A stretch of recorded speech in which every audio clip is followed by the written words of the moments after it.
welcome to the City of Pacifica Council meeting, City Council meeting of September 27th. And we're calling the meeting to order at 7:03 p.m.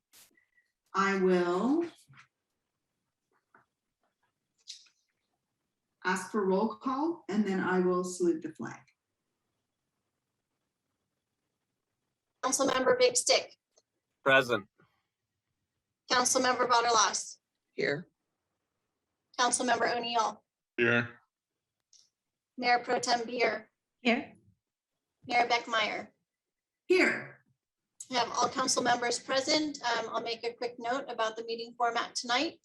This meeting is being held by video conference with no physical location open to the public. Pursuant to the provisions of the Governor's Executive Orders N-29-20, N-08-21, and N-15-21, which orders suspend certain requirements of the Brown Act and authorize teleconference meetings during the COVID-19 pandemic. The public can observe and participate in the meeting via the Zoom link provided in the agenda or by phone to the dial-in number and webinar ID provided in the agenda.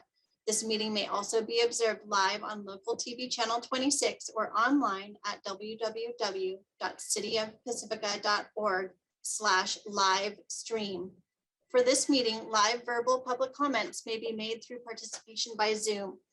For members of the public participating via Zoom, use the raise hand button or *9 if you're calling in to indicate that you wish to speak on an agenda item or during oral communications when the mayor calls upon that item.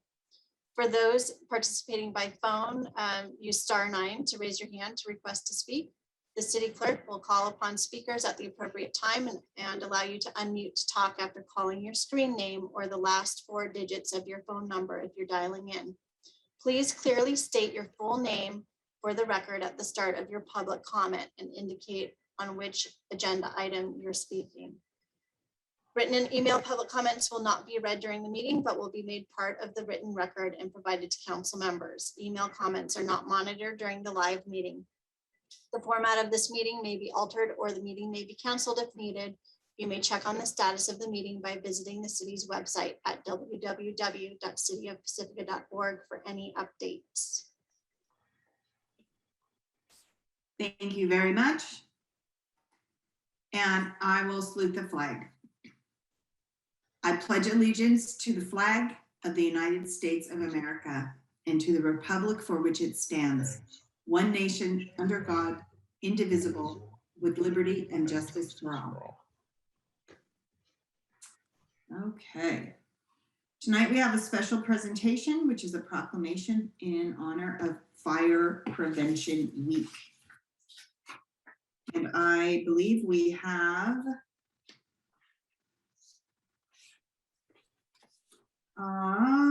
Fire Inspector Ryan Adams here from North County Fire Authority.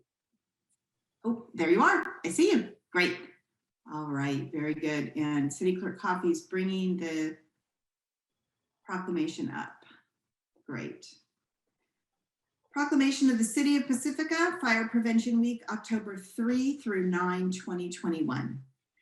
Whereas the City of Pacifica and the North County Fire Authority are committed to ensuring the safety and security of all those living in and visiting Pacifica. And whereas fire is a serious public safety concern, both locally and nationally, and homes are the locations where people are at greatest risk from fire. Home fires have killed 2,770 people in the United States in 2019, according to the National Fire Protection Association. And fire departments in the United States responded to 339,500 home fires. And whereas the majority of US fire deaths, 3 out of 4, occur at home each year, and the fire death rate per 1,000 home fires reported to US fire departments was 15% higher in 2019 than in 1980. And whereas Pacifica's residents should identify places in their home where fires can start and eliminate those hazards, and Pacifica's residents who have planned and practiced a home fire escape plan are more prepared and will therefore be more likely to survive a fire. And whereas working smoke alarms cut the risk of dying in reported home fires in half. Pacifica's residents should install smoke alarms in every sleeping room, outside each separate sleeping area, and on every level of the home. And Pacifica's residents should listen for the sound of the smoke alarm, and when it sounds, respond by going outside immediately to the designated meeting place. And whereas Pacifica's first responders are dedicated to reducing the occurrence of home fires and home fire injuries through prevention and protection education, and Pacifica's residents are responsive to public education measures and are able to take action to increase their safety from fire, especially in their homes. And whereas the 2021 Fire Prevention Week theme, Learn the Sounds of Fire Safety, helps people better understand the reasons smoke alarms may sound and provides the know-how to effectively address each alarm. Now, therefore, I, Sue Beckmeyer, Mayor of Pacifica, do hereby proclaim October 3rd through 9th, 2021 as Fire Prevention Week throughout this city. And I urge all people of Pacifica to be aware of their surroundings. Look for available ways out in the event of a fire or other emergency. Respond when the smoke alarm sounds by exiting the building immediately, and to support the many public safety activities and efforts of North County Fire Authority and emergency services during Fire Prevention Week 2021. Done this day, this 27th day of September, 2021. And Inspector Adams. Thank you, Madam Mayor. On behalf of everyone at North County Fire Authority, I want to thank the Madam Mayor, Madam Mayor Pro Tem, and the Pacifica City Council for declaring October 3rd to October 9th Fire Prevention Week, as well as showing continued support to everyone here at North County Fire Authority. This year's theme is Learn the Sound of Fire Safety. We want to ask everyone to recognize the differences in sounds of their residential home smoke alarms. A chirp means indicates the device has a low battery, rather than the 3 loud beeps, which indicates the device is an alarm. When you or anyone in your home hear the 3 loud beeps, just want to remind everybody to exit to your home designated area and call 911. Approximately 2/3 of fire deaths happen without areas with working smoke alarms. Finally, I just want to ask everyone on this call watching to just take the time to check that each of their devices has a working battery. This significantly increases the life safety in your home, and helps everyone evacuate safely. While this year's theme is Learn the Sound of Fire Safety, I want to remind everyone that there's other themes that should be recognized. Exit drills in the home, cooking fire safety and carbon monoxide alarms, as well as knowing how to use a fire extinguisher, significantly increases the fire safety of your residents and the occupants of your home. For more information on other topics regarding fire prevention, please visit northcountyfire.org. Thank you very much. Are there comments from council members? Councilmember Big Stick? Thank you, Mayor. I just wanted to say thank you for the work you're doing to make sure we're properly educated. This year has been a year in which we've seen plenty of horror going on in our state, let alone any other year. And these reminders of simple precautions, such as just knowing how our own fire alarms work, can make a world of difference. So thank you for being here to remind us of that and for all the work you're doing. Other comments? Councilmember O'Neill? Hi, yes, thank you. Also, I just wanted to say that, as Benjamin Franklin said, and remember this is during when we were with the British pound, a penny of prevention is worth a pound of fixing it. You know what I mean? That's not what he said, but close to it. But anyhow, thank you for all this work you're doing, and especially I would like to thank the other city staff that's actually applying for the government grants for forestry management and trying to do something with the trees. And I'd like all the city staff, compliment them all, because they're all working together to try to do the same thing in terms of preventing. But if you guys are the lead agency, shall we say, but thank you. Councilmember Adderloss? I would just like to thank you also. Fire is really important in the home and outside. So if everyone might harping on, please sign up for SMC alerts, and also go on to zonehaven.com and find out what zone you're in, because that could be really important if there's a fire outside. So thank all of the fire people too. Thank you. Mayor Pro Tem. Thank you so much for being here, Inspector Adams. And thank you, Sue, for mentioning Zone Haven. I was gonna also do that. It's really important. And just please know how much we honor our firefighters, and we couldn't do any of this without you. So thank you so much for being here tonight. Thank you very much for being here and for working with our Emergency Preparedness and Safety Committee, for working with students in our schools and giving the public the information that we need through things like this, drawing attention to this Fire Prevention Week. In light of the smoke alarms, I'm looking up at the one that's in this bedroom. It's important for people who've lived in their homes for a very long time to know that codes change. We remodeled our bathroom several years ago, and we're getting our permits signed, or the inspection signed off, and discovered that we needed to install smoke alarms in each of the bedrooms. We had one in the hallway. I mean, we have a Linamar Rancher, so it's not huge, but that was news to us. And it comes up sometimes when we have a permit or something we're doing to our homes, but it's important to stay abreast of these things, especially if you're living in your home for a long time, you may not be aware. Absolutely. Thank you all for the kind words. And just to echo what Madam Mayor was saying, all the smoke alarms required in all bedrooms, adjacent to all bedrooms, and in just any sleeping room to provide that early warning. The state of California does require an operational 10-year battery, so that the days of replacing the 9-volt battery at this time have been kind of obsolete. While they're still out there, your smoke alarms are required to be replaced every 10 years just to ensure they're working properly and ensure you get that early warning to evacuate. Thank you. Thank you very much. All right. I don't believe there's public comment on this item, but there may be. Mr. Montemayor, are you seeing hands raised? Seeing no hands raised, Madam Mayor.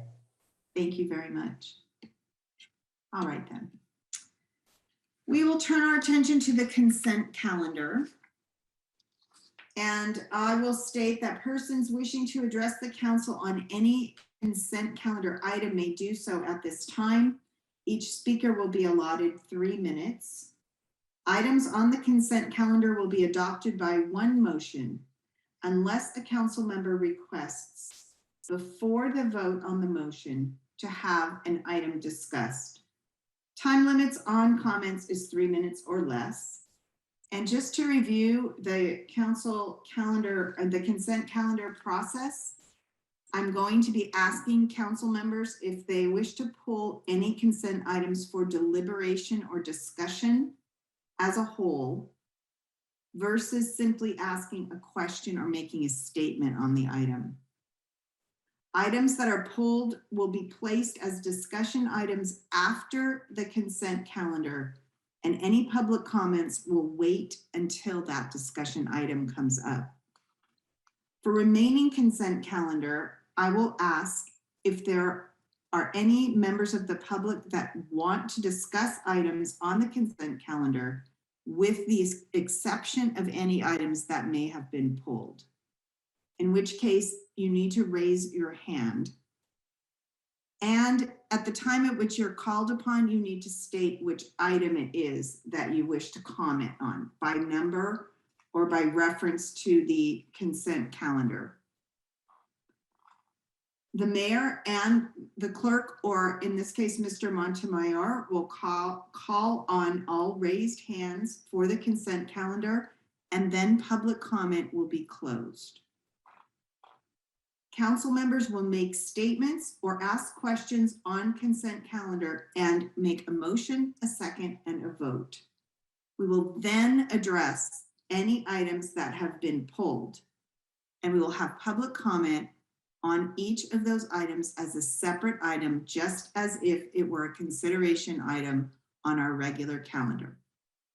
So just with that statement of clarity, if there are any questions from council on that process, please let me know. Seeing none, I'd like to know if there are any items, if any council members would like to pull any items from the consent calendar this evening. If so, please indicate by raising your hand. I'm not seeing any hands raised. Therefore,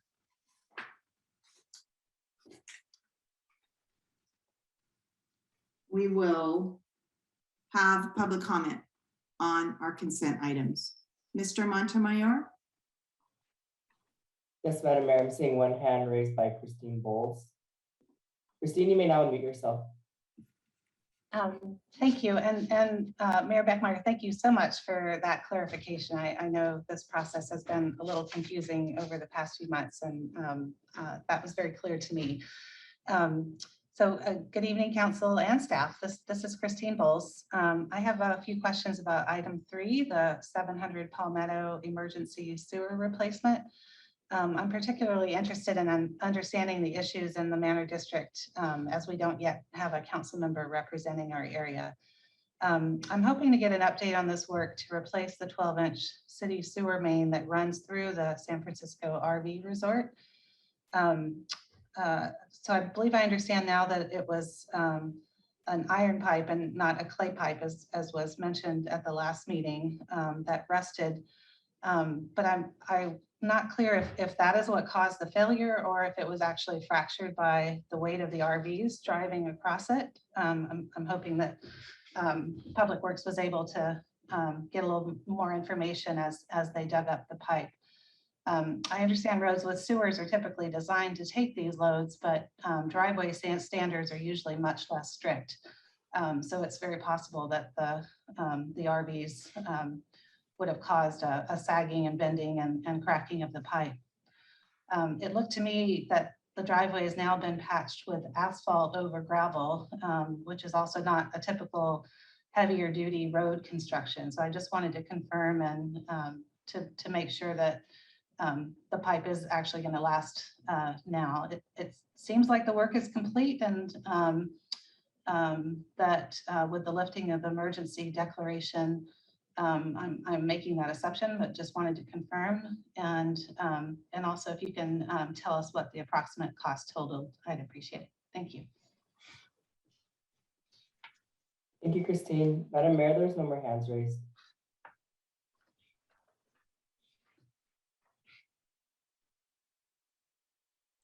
You are on mute, Mayor. We'll close public comment and bring it back to council. I see one hand raised. Mr. Big Stick. Thank you very much. Public Works, if perhaps you could comment on Ms. Bowles' concerns briefly. Thank you. To the extent that there's an ability to comment on those specific questions, I would invite staff to comment on them. Otherwise, I would suggest that Ms. Bowles contact staff directly outside of this meeting to obtain answers to those specific questions. I don't want to go too far beyond the scope of what's on our consent item. I see Louis' son has turned on his camera. Good evening, Mayor, Mayor Pro Tem, City Council members. My name is Louis Sun, Deputy Director of Public Works Wastewater. I just want to notify the council that this emergency project is now completed. We have replaced the cast iron pipe that's underneath the driveway for the San Francisco RV park. It is to our knowledge that likely cause of the sag from this stretch is probably caused by heavy traffic over the years. Incidentally, the only portion of this pipe that was sagging are located over the driveway area. The other sections are in good shape, and we're not seeing any sag in those sections as of now. And as in terms of the cost for repairing this project, it's approximately about $100,000 that we spent on repairing the pipe. We have replaced it with HDPE. It's a type of plastic pipe. It has a lifespan of 100 years, and we expect this pipe to last a long time. And we have recompact the pipe and underneath the pipe to ensure that the foundation for the pipe is in good condition as well. Good, thank you, Mr. Sun. Thank you, Louis. Thank you very much. All right, council members, is there a motion? I move move that we approve accept the consent. consent calendar as it is. And a sec- Items 1 through 6. And a second? I'll second.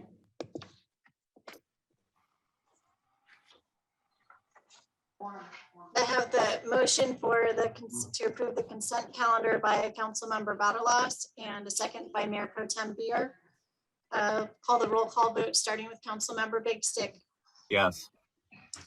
Councilmember Butterlos, Yes. Councilmember O'Neill, Yes. Mayor Pro Tem Beer, Yes. and Mayor Beckmeyer. Yes, And the consent calendar passes unanimously. thank you very much. All right, that brings us to oral communications. This portion of the agenda is available for the public to address the city council on any issue that is not on the agenda. Any person wishing to address the council shall be recognized by the mayor during oral communications, provided, however, that during the oral communications portion, only items not on the agenda for tonight's meeting may be addressed. All remarks shall be addressed to the council as a body and not to any member thereof. Council members shall not enter into debate with speakers under oral communications. A maximum time of 3 minutes will be allowed for any speaker. Pursuant to Pacifica Municipal Code Title II, Chapter 1, Section 2-1.118, any person making impertinent, slanderous, or profane remarks, or who becomes boisterous while addressing the council, shall be called to order by the presiding officer, and if such conduct continues, may, at the discretion of the presiding officer, be ordered barred from further audience before the council during tonight's meeting. Mr. Montemayor, you will be handling our public comment for oral communications. Yes, Madam Mayor, we have one hand raised by Suzanne Moore. All And right. we'll give Clerk Sarah Coffey a couple of moments to start the timer. Okay, so Suzanne Moore, you're first, followed by Anita Reese. Suzanne, you may now unmute yourself. Thank you. Good evening, council and staff. Suzanne Moore from the Manor. I want to share excerpts from the executive summary of the Bay Area Homelessness Regional Action Plan. I heard an encouraging presentation at a recent housing meeting, and I felt it was important to bring it to our attention. In 2020, All Home established the Regional Impact Council, a 9-county effort convened to devise a unified effort to address homelessness. The coalition plans to do this using what they call the 1-2-4 framework. And with this framework, bring 75% of our unhoused neighbors inside by 2024. To achieve a 75% reduction, the council suggests simultaneous investment in 3 interventions: interim housing, permanent housing solutions, and homelessness prevention. The framework addresses options to prevent homelessness, provide emergency shelter if there is insufficient long-term housing options, and build permanent, truly affordable housing. Essentially, the plan outlines that for every 1 unit of interim housing built, there should be 2 units of permanent housing and 4 units of homeless prevention interventions to keep people housed. The Bay Area has been confronting a regional homelessness crisis for decades. The need to act is made more pressing by the COVID-19 pandemic. It devastated the job market and added to the population of nearly 35,000 Bay Area residents who are already unhoused. Solutions proposed by the Regional Action Plan holds the council and its peers to housing standards, increases accountability for outcomes, and targets funding and interventions towards the most vulnerable communities. Taken together, successful implementation will require a partnership with the state of California and federal government, county leaders, businesses, and philanthropies through a co-funding and coordinated action. The plan will work to establish a system flow in which unsheltered populations move toward a permanent exit from homelessness through interim housing options until permanent housing is available. I understand that All Home hopes to present this framework to San Mateo County Board of Supervisors at the October 5th Board of Supervisor meeting. I believe this collaboration offers true solutions to reduce homelessness in the best way possible, providing homes. I'll be sending council contact information for Irving Torres, an outreach representative from All Home, as well as a link to the Bay Area Homelessness Regional Action Plan. Thank you. I see the timer is stopped. I hope that you guys could all hear me. Yes, we could hear you. I did notice that too. So thank you for concluding and thanks for your comment. No problem, Sue. Thank you, Suzanne. Our next speaker is Anita Reese, followed by Cliff Lawrence. Anita, you may now mute yourself. Just 1 second before you do that.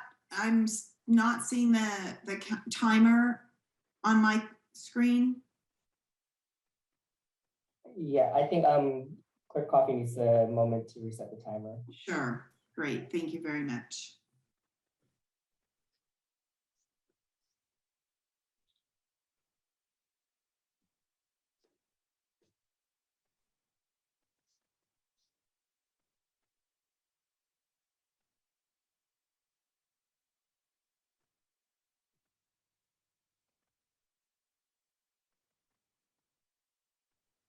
I'll go ahead and share my screen. So I might be having technical difficulties at the moment. Thank you.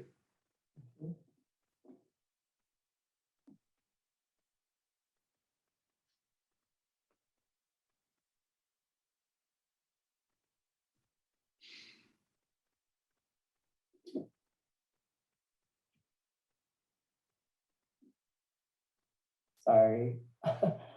There we go. We had a little glitch there. Okay, Sarah has the timer back up, so I'll go ahead and ask Anita Reese to unmute herself now. Thank you. Anita Reese with the Pacifica Resource Center. And I just want to express my deepest appreciation to North County Fire, Pacifica Police Department, in particular, Corporal Brandon Smith, and the City of Pacifica Public Works Department for responding to a fire at PRC last Wednesday evening. The folks from fire responded in 3.5 minutes and contained the fire quickly. Corporal Smith managed the scene thoughtfully and thoroughly and called Public Works to board up a couple of windows and our front door so we could secure the office for the night. And Public Works, I apologize because I did not get his name, made it possible for us to leave the office without feeling exposed. Luckily, the fire didn't get inside the building and no one was hurt. Most of our office was untouched, but we are closed to the public and have a modified schedule similar to when we were sheltering in place. We are still providing services by phone and trying to keep in-person visitors to a minimum. So our new temporary office hours are Monday and Tuesday, 9 to 3:30, Wednesday, 10:30 to 7, Thursday, 10:30 to 5, and Friday, 9 to 1. And we're closed to for lunch Monday through Thursday, 12:30 to 1:30. And despite the challenges caused by the fire, we are still planning to have our Palmapalooza Home is Where the Heart Is fundraiser on October 23rd. So each sponsor we will deliver a gift on the 23rd. If anybody is interested in sponsoring, please go to palmapalooza.com for up-to-date information. Our next grocery distribution is Wednesday, October 13th at the American Legion Hall at 555 Buell. If you need groceries before then, please call PRC to schedule a time for a pantry visit. PRC staff will shop for folks and bring the groceries to their cars to avoid folks coming into and onto our deck. Another priority during this time, especially with the eviction moratorium ending this week, is helping folks who are unable to pay their rent or mortgage. For renters behind on their rent due to COVID, go to housingiskey.com.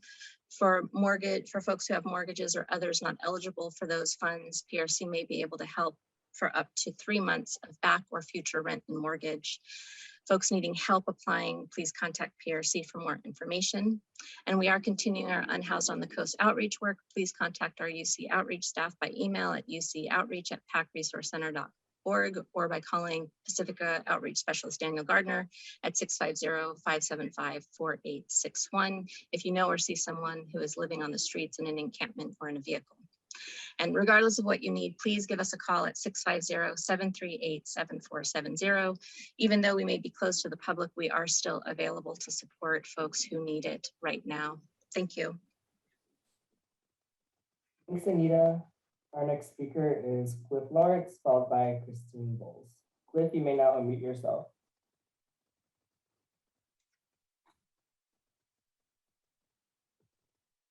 Cliff Lawrence, you may now unmute yourself. Okay, thank you. I had a little hand problems there. First, I'd like to thank, my name is Cliff Lawrence. First, I'd like to thank PRC for all the indispensable work they do. This is a great need in this community, and we have so few ways to meet it. I wanted to speak tonight about the general plan, Plan Pacifica in particular. I am concerned that the last timetable I saw, didn't look today, showed that we were completing this in fall, and fall is over. So, and the most recent document I can find there is a year old, or was last time I looked. So when is the city going to be coming forth and open? I'm concerned that we're flying in the dark here.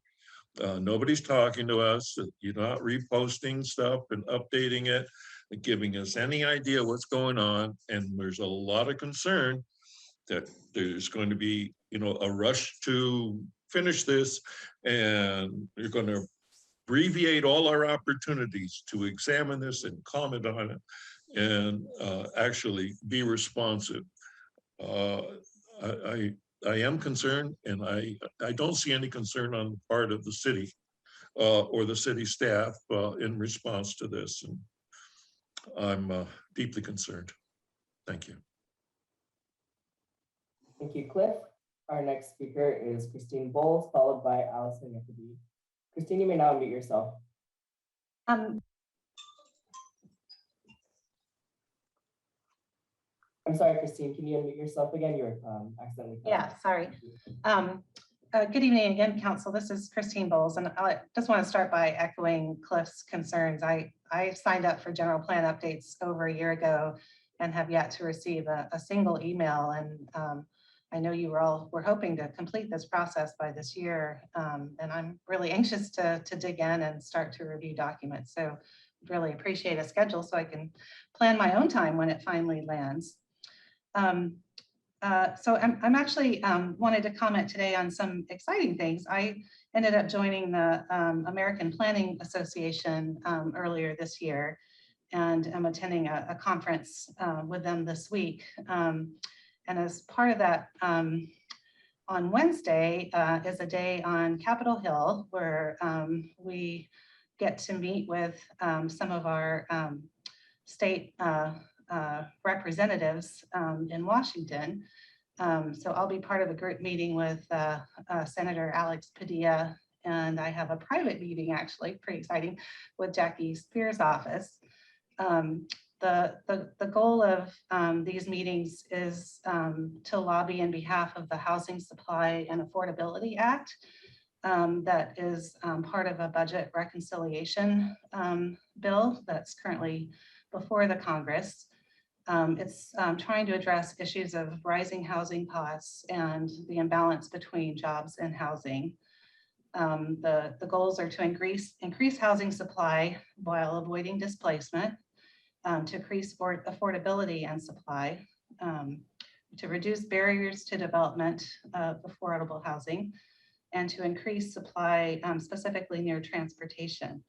And as part of this bill, they're actually going to be granting grants, so free money to planning departments for a number of things to help rewrite zoning policies to be able to meet these goals.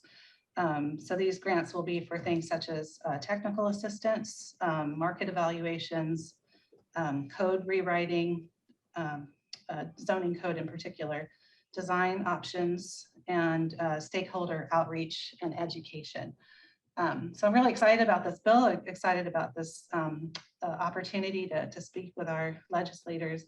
And I'd also encourage you to reach out to them as well, encouraging them to vote for this bill.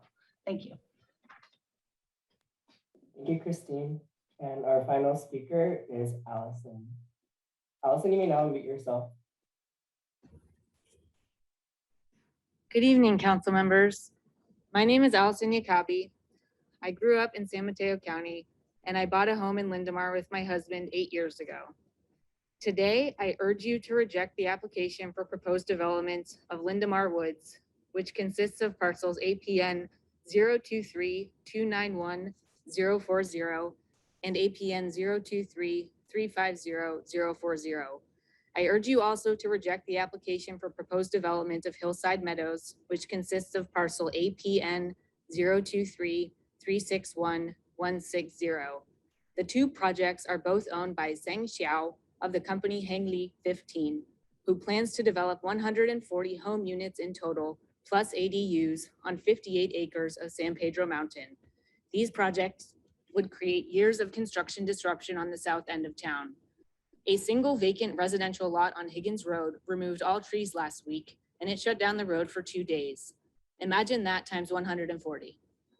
Suggested road widening of the proposed development area would physically take back property from existing residential properties along Higgins Way, Adobe Road, and Shamrock Ranch Road. Construction of Lindemar Woods and Hillside Meadows properties would also destroy one of the few dog-friendly hiking trails in Pacifica. Most significantly, this proposed development would increase traffic to the area. Specifically, the Lindemar Woods parcel APN 023-350-040 is currently part of unincorporated San Mateo County. Today, I ask you first to stop the Lindemar Woods application for development by refusing to annex this unincorporated land to the city of Pacifica. In order to move forward with these projects, Hengli 15 needs approval of the Pacifica City Council and the Pacifica Planning Commission. I urge you to reject both applications. I recognize a housing shortage on the peninsula and the challenges of trying to create more affordable housing in the area.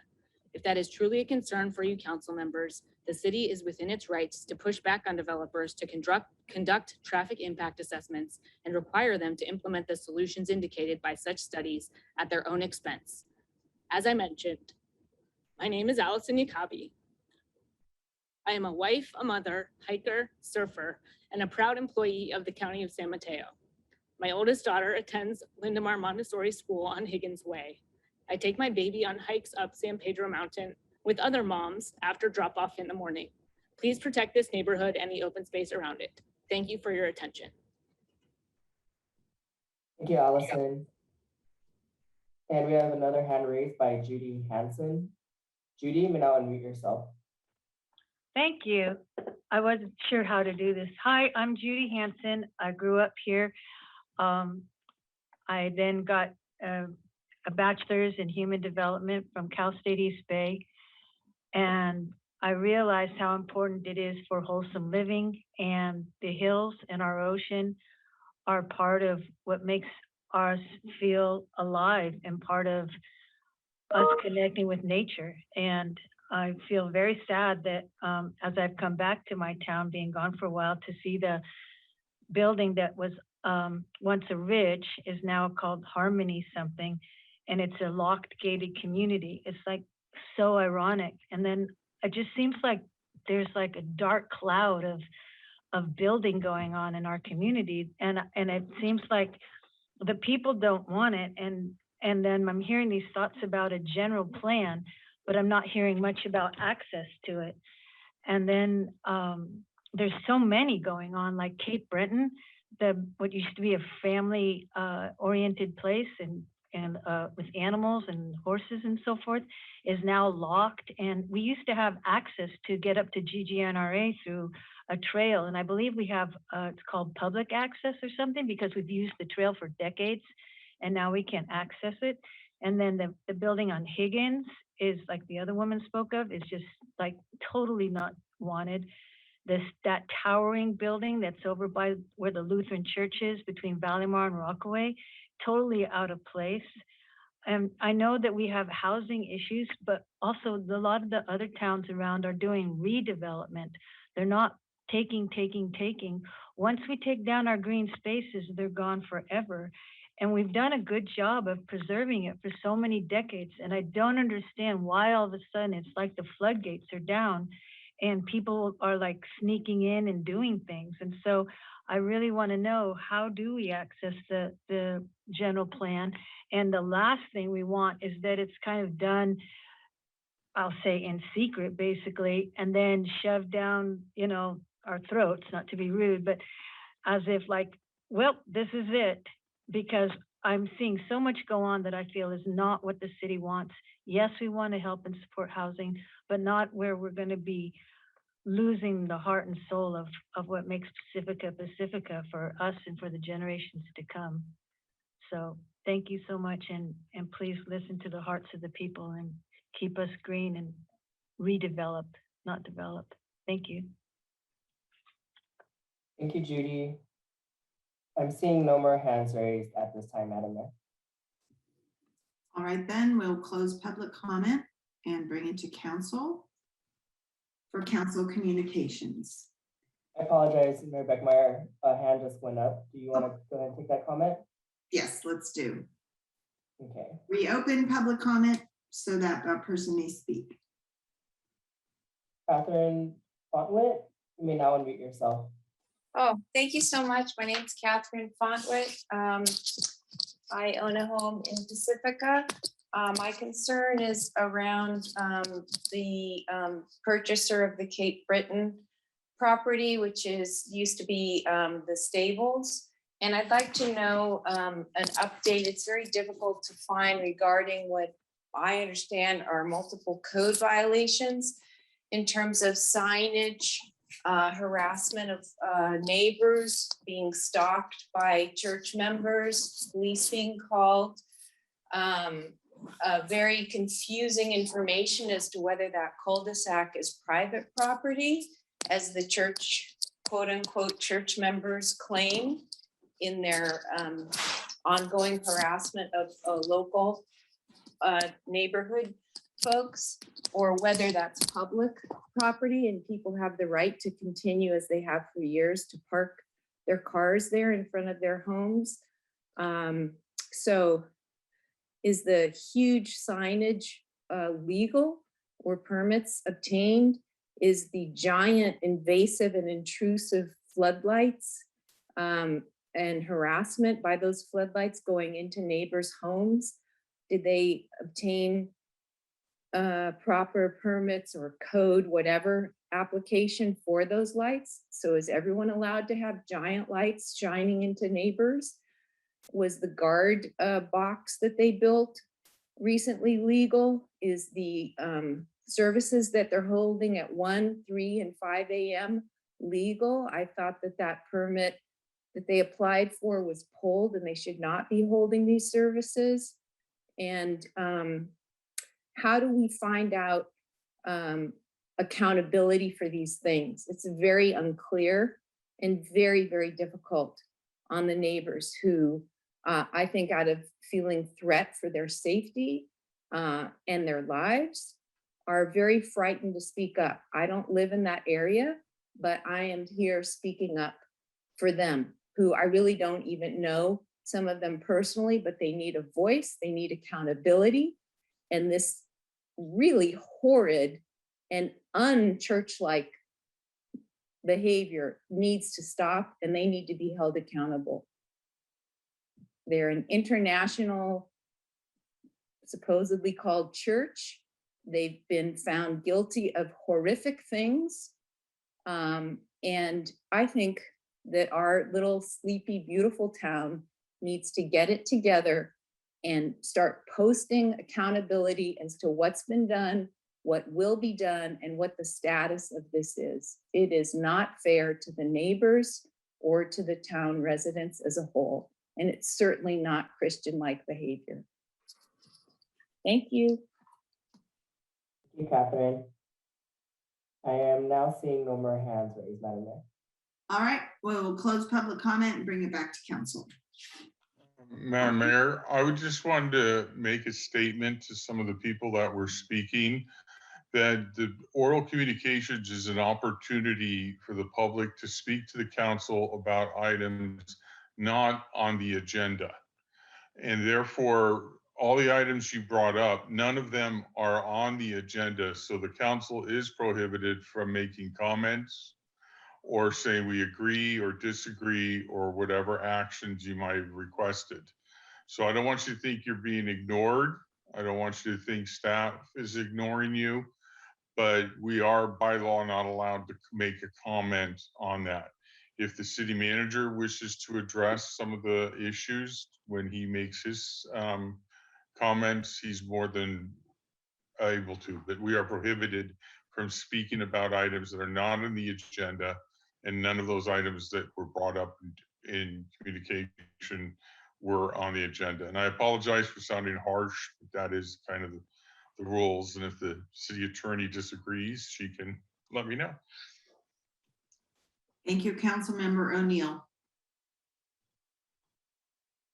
Council members, it's our opportunity for communications to share items of potential interest to other council members and update each other on interagency meetings, as well as inform the public of the meetings we've been attending.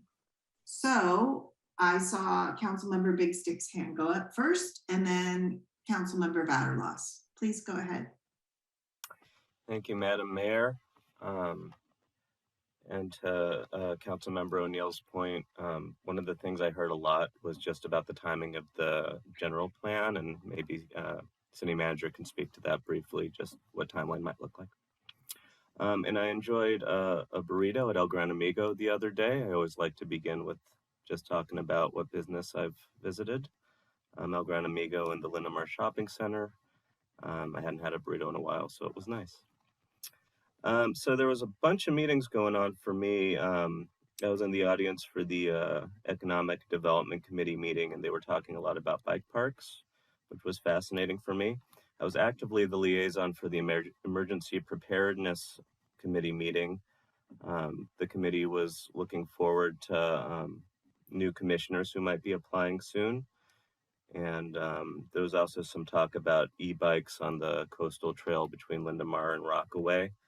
And there was some discussion about the possibility of drainage ditches, kind of like inverse speed bumps almost for e-bikes on that trail to make it a little safer. So there may be more conversation about that in the not too distant future.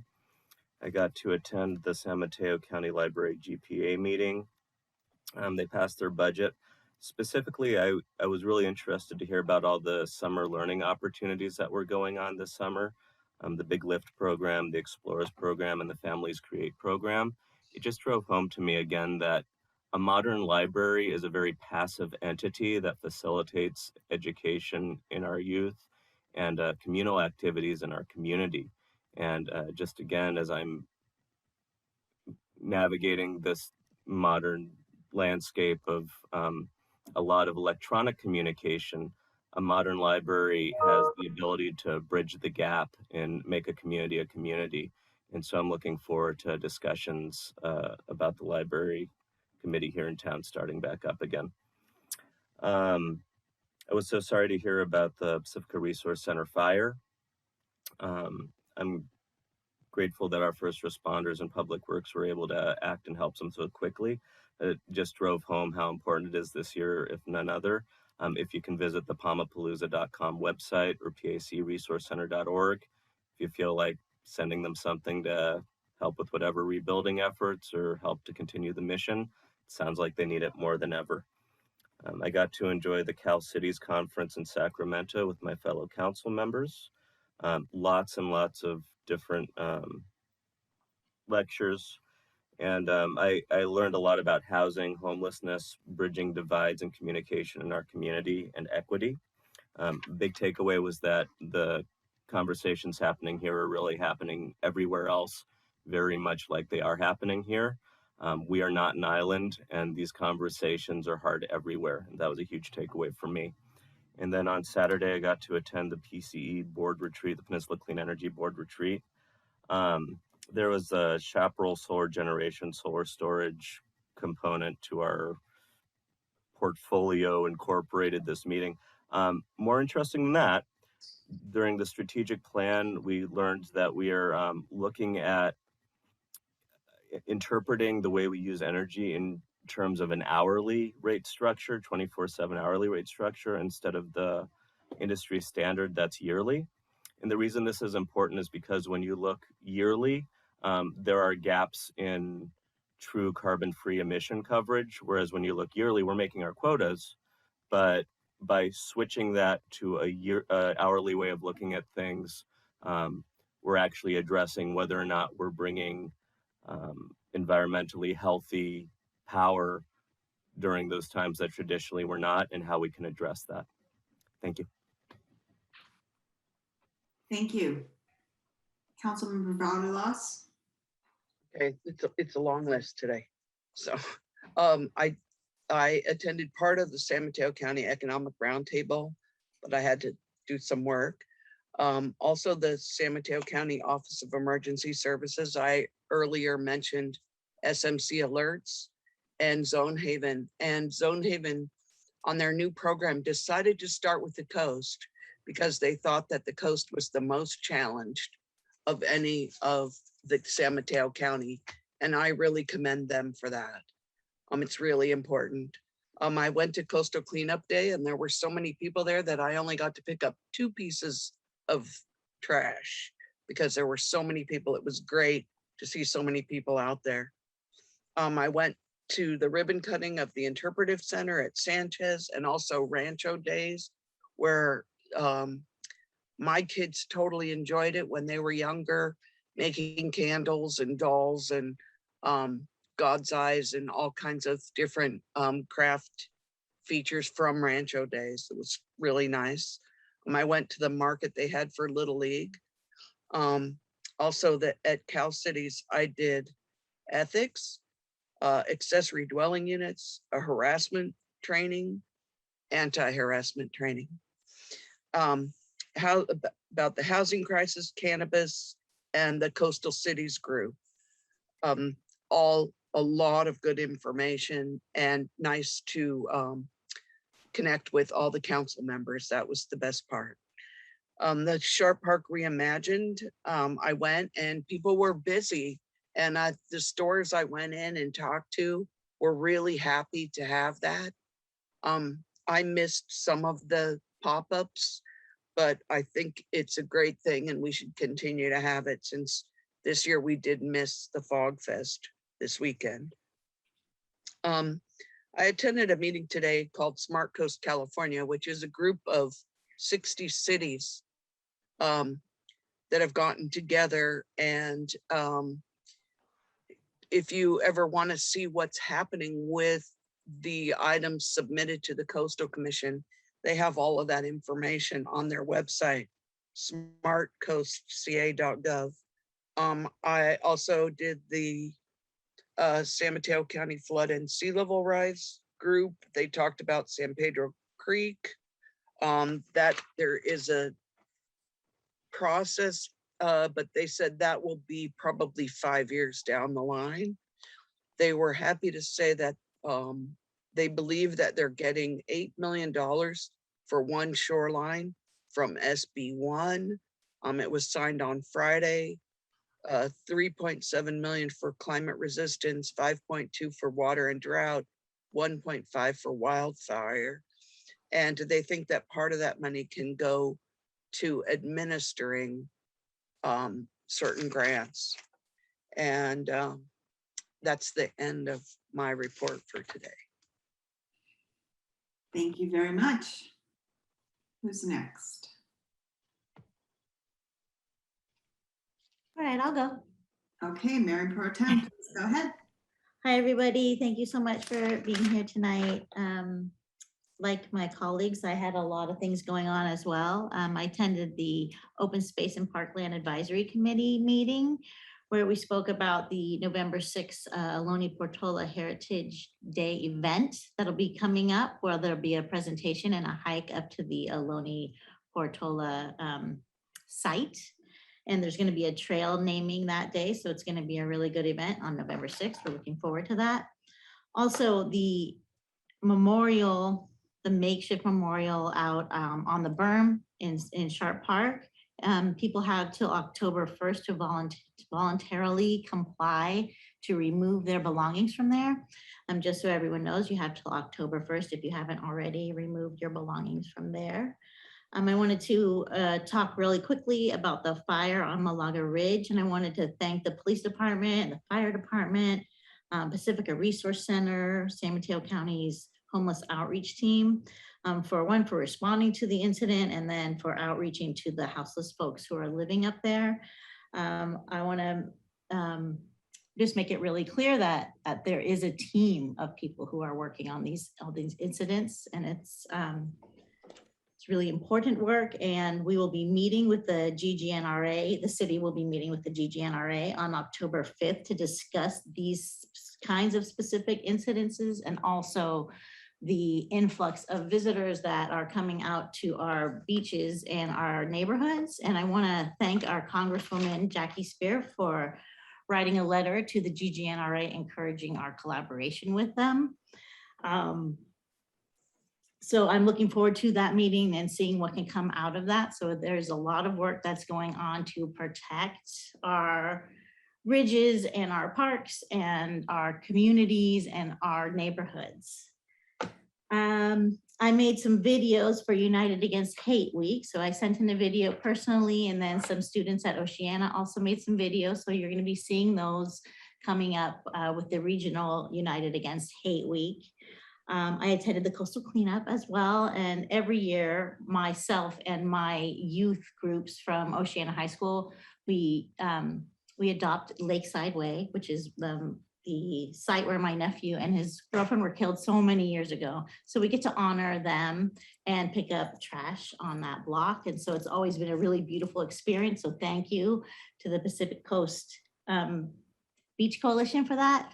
It's created a way for us to educate and honor like my family and educate our young people and pick up trash all at the same time. So that was really awesome again. I also went to the Interpretive Center unveiling, and you have to go see it. You walk through it and it's so beautiful. So to have this modern display of our history right there at DeSanchez Adobe, really awesome. I made a candle and a doll at Rancho Day. So fun. Like, how much fun is it that we get to go do things now, right? And so it was really beautiful. Please go out and see that. I also attended the Peaceful installation at the Sanchez Art Center, which was really beautiful. There was singing and then a circle sharing about all the different ways that we are promoting peace in our lives, and it was beautiful. And then down at the pier, they hung a peace banner, which probably wasn't legal, but anyway, it was beautiful. It was a big giant banner, and people were out there taking pictures and we're talking about peace, and they're like, honk for peace. And so I want to thank the Pacifica Peace people for their consistent, beautiful work that they do for our community.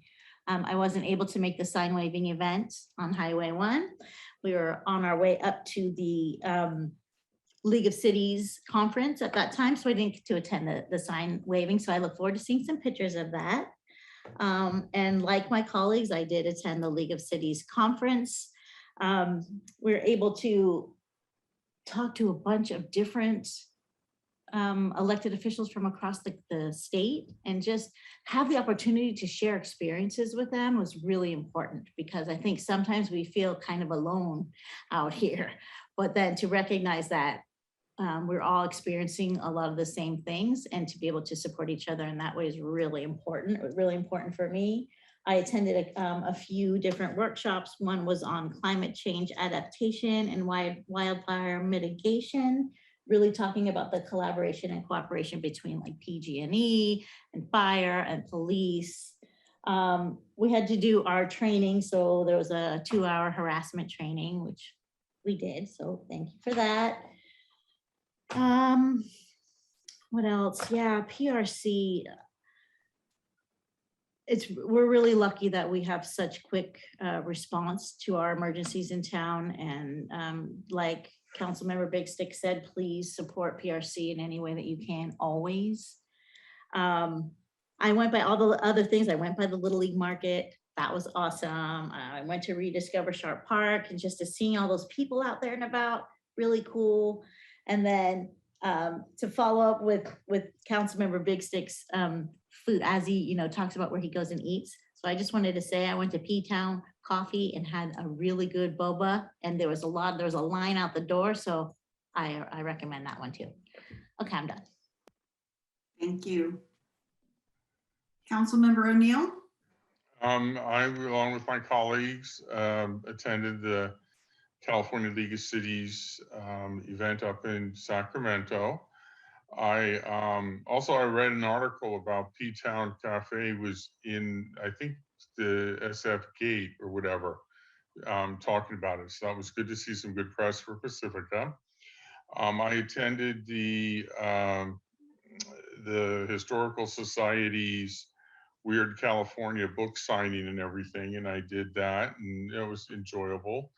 I had pretty good attendance, so there was maybe about 30 people, and it was nice to see. I forgot to go up and see the model train exhibit of the Ocean Shore Railroad, though. I haven't seen that yet. I meant to do that, but I forgot because I just got sidetracked.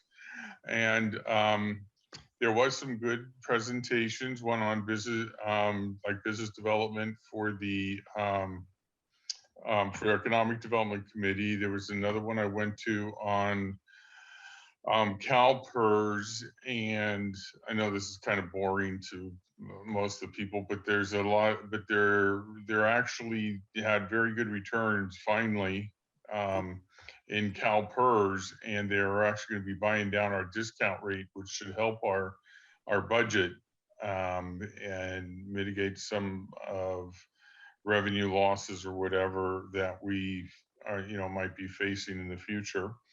So that was good news.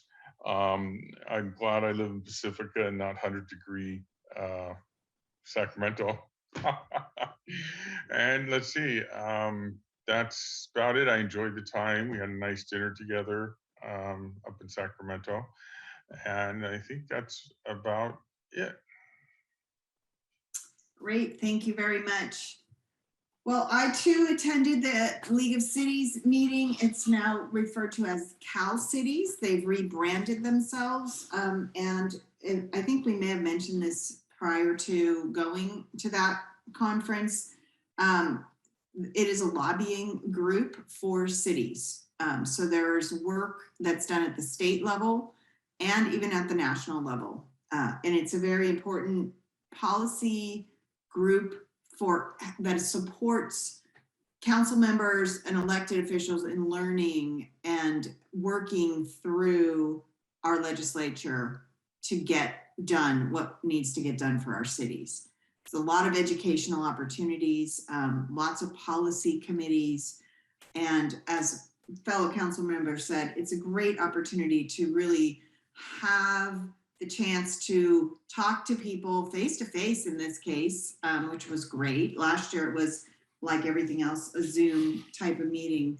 I've been working on a committee all year, which is the Coastal Cities Group, and it was the first time I'd met some of the people on that committee in person, because we're just so used to seeing our little squares, So I too took the opportunity at this training, at this conference, to update the ethics training and the sexual harassment training that we're required to do as council members, elected officials. There have been questions in the past from the public about, do we have ethics training? And we absolutely do. So that City Clerk Coffee, I will be getting those certificates to you. I just remembered, I'll drop those off tomorrow. Attended a couple of other meetings that I found really, really beneficial. Of course, the Coastal Cities Group was important, mostly again, to be able to meet people and talk to them about the issues they're experiencing in their cities. The session that I attended on, I'm looking for the exact name of it, neighborhood law programs. And it was talking about reducing blight and crime. And I thought there may be some application for some of what was contained in that session for Pacifica. We have a few areas where this is an approach that is taken to helping to get areas fixed up and some problems resolved. So it was really interesting. I'll be pursuing that more with the city manager and our city attorneys. Inspirational sessions, which I appreciate a lot, the opening session with a para-Olympian who just, you know, was so inspiring and never allowed anything to stop her. And, you know, I kind of look at her life accomplishments and go, okay, I think I can handle it. I can do these meetings. So we had a busy weekend, the weekend before going to this conference with our Coastal Cleanup Day. And as was mentioned, the dedication of the Interpretive Center. And it was, again, this opportunity to reconnect with people I hadn't seen in person in, you know, over a year, 18 months. So get out, folks, put on your mask, you know, it's okay, get out and enjoy our beautiful town. There's so much happening here.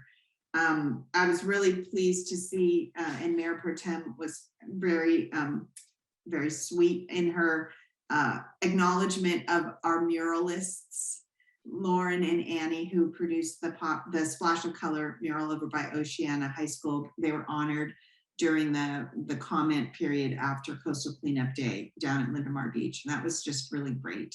So, Madam Mayor, I wanted to mention one thing.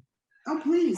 I was surprised. I had doctor's appointment as a follow-up for my hand surgery, and the flu shots are available for regular flu now. So I would encourage everybody to go get your flu shot for just the regular flu. And it was just, you know, I just wanted to encourage everybody because I didn't know they were available yet. So I just wanted to do that. And also just throwing this out as a suggestion, when I was on the school board and we used to go to the school board conference, you know, we all, just like we did with League of Cities, we all went to different groups, seminars, but we used to schedule a study session where we would all talk about which ones we liked and almost advocate, is this something the city wants to do? So I don't know if the mayor wants to discuss that, you know, or see if there's a consensus among council to schedule a study session to talk about what ones we want to went to and which sessions we went to and which ones we might want to pursue or advance or put on a shelf. That's all. Yeah, I think that's a great idea. I mean, especially because we had the opportunity this year for all of us to attend. And I just have to say, as an aside, one of the most enjoyable parts of that whole experience was carpooling with Councilmember O'Neill and having the opportunity to catch up face to face again. It was just great. It was really enjoyable. Councilmember Battleloss, did you want to add to that? I just want to say that we, several of us also went to the Democrats to hear Jackie Spear. And she is really great about helping Pacifica and she'll tell you, she comes here. Yeah. And she really enjoys coming here. She said she's one of those out of town people that causes problems, but she really enjoys it. And she puts a lot of effort and support into Pacifica. And I just wanted to publicly thank her for that. Thank you. I was going to mention that we attended that and it was a very good meeting. I was a lot of engagement on Saturday, this last Saturday morning. right? Yeah, Saturday morning. The same day, the same weekend as the Reimagine Sharp Park, which the merchants in the area got together. That would have been the weekend of Fog Fest. And they decided they wanted to have something. And it was fantastic. I really had it. I didn't get to spend as much time there as I wanted to, but it was just a really great opportunity to gather. And I liked that the Historical Society had their activities that same day. So there's just a lot happening, and it's really enjoyable to be part of our community. And I just want to close before I give the floor to City Manager Woodhouse to make a note of the fact that we did not state this at our previous meeting, but September 17th to 23rd was Constitution Week. And there's a group called the Daughters of the American Revolution that frequently will request a proclamation or some kind of mention by councils. And I did want to acknowledge that week. Constitution Week is a nonpartisan commemoration of the Constitution and the freedom and rights that give us the rights that we all enjoy. This started in 1955, is commemorating this week, but in light of the year that we've had, and the assault on the Capitol, and all of that we've seen happen regarding our freedoms in this country, it really did hit home to me. And after seeing Congresswoman Spear at our Democrats meeting, I was really thinking about this Constitution Week and how I wanted to make an acknowledgement of that. So thank you. And I will turn it over to City Manager Kevin Woodhouse. Okay, great. Thank you, Mayor Beckmeyer and Mayor Pro Tem Beer and council members. Good to see you all. We've had a busy couple weeks. I have a few updates.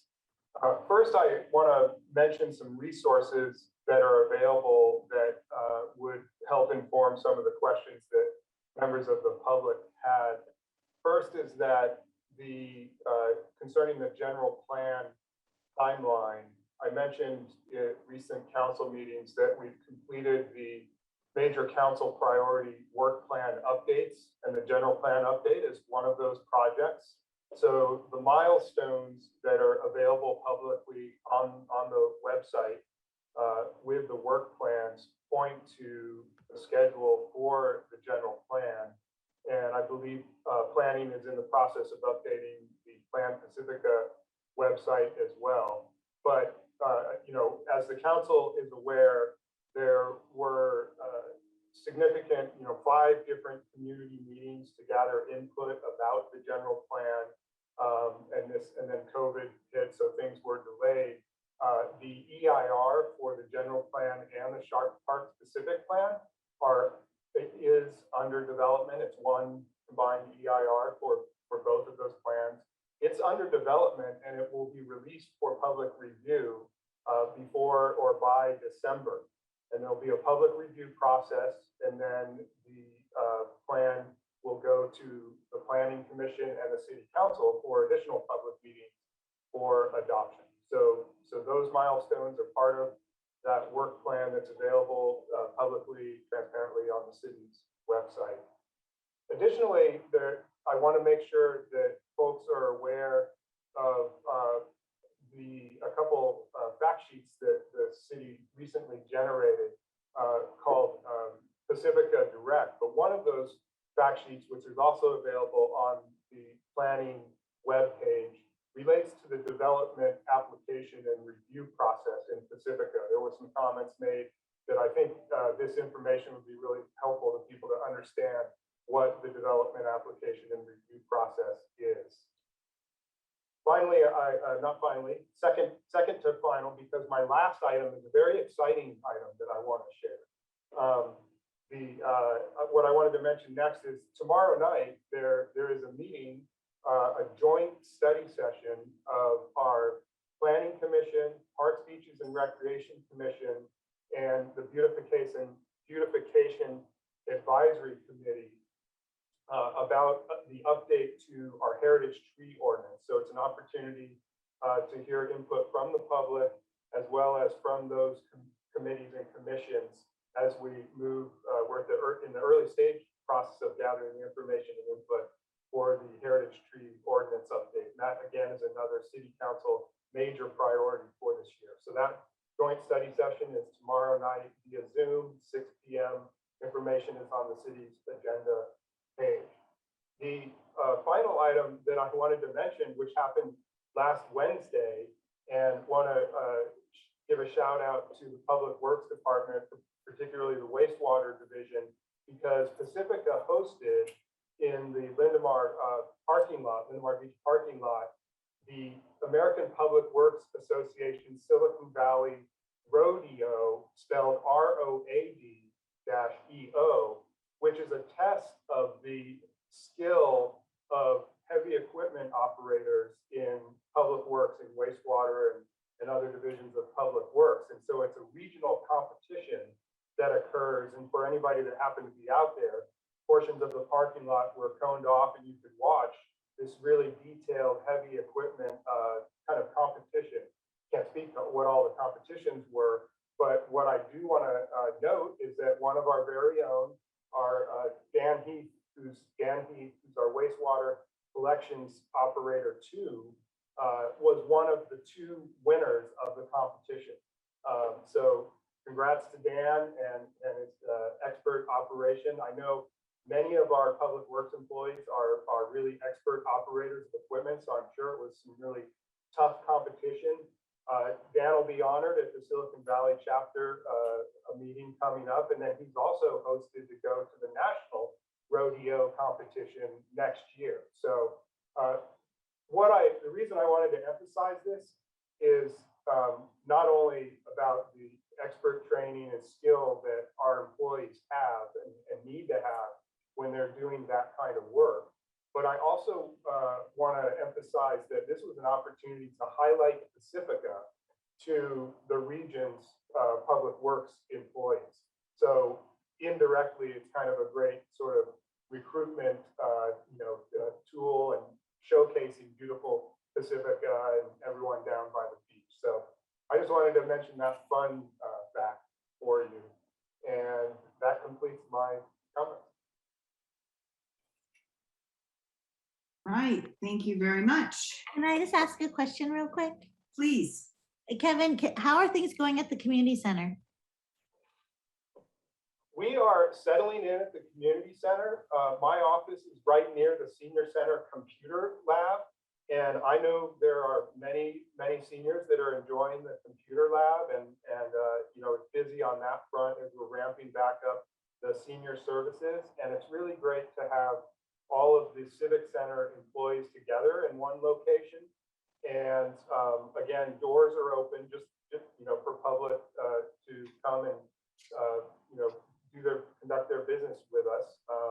As they are, I should also mention, at the police department and the public works department, the doors are fully open for normal business. You have to wear your mask when you come into the community center, but it's working smoothly.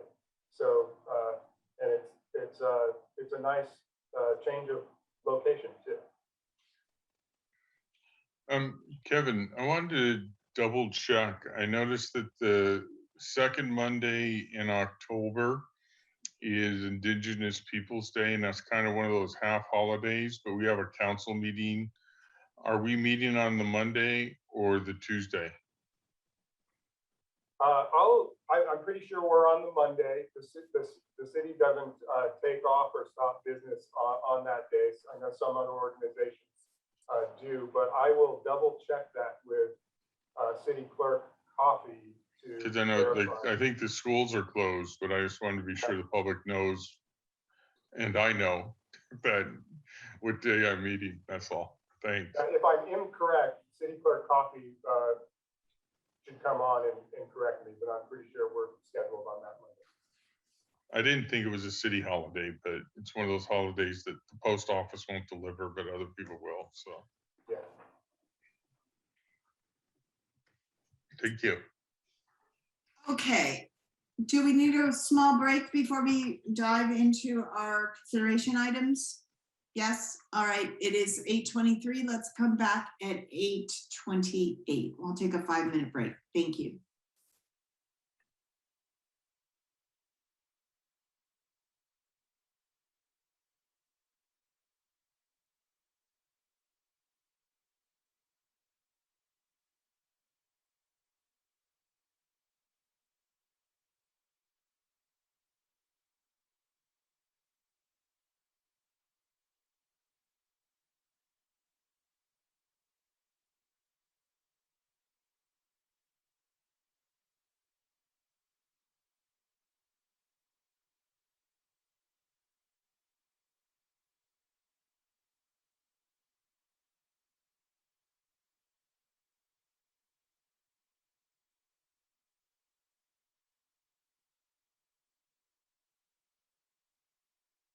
Is a consideration of development of an ordinance prohibiting the sale of flavored tobacco products and electronic cigarettes, e-cigarettes. The recommended action is to accept the report and to provide direction to the city manager regarding developing an ordinance prohibiting the sale of these items. We have a staff report by Chief of Police Dan Steidel.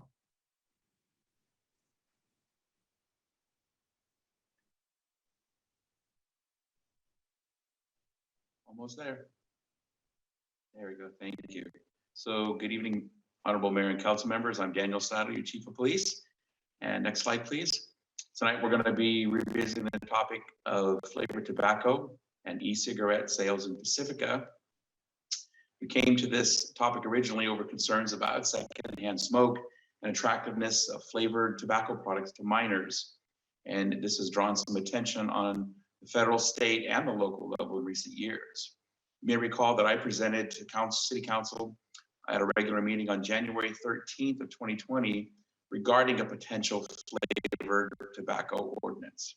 The direction of the council was to wait for the outcome of Senate Bill 793, which was Jerry Hill's, State Senator Jerry Hill's bill involving the prohibition of flavored tobacco in California.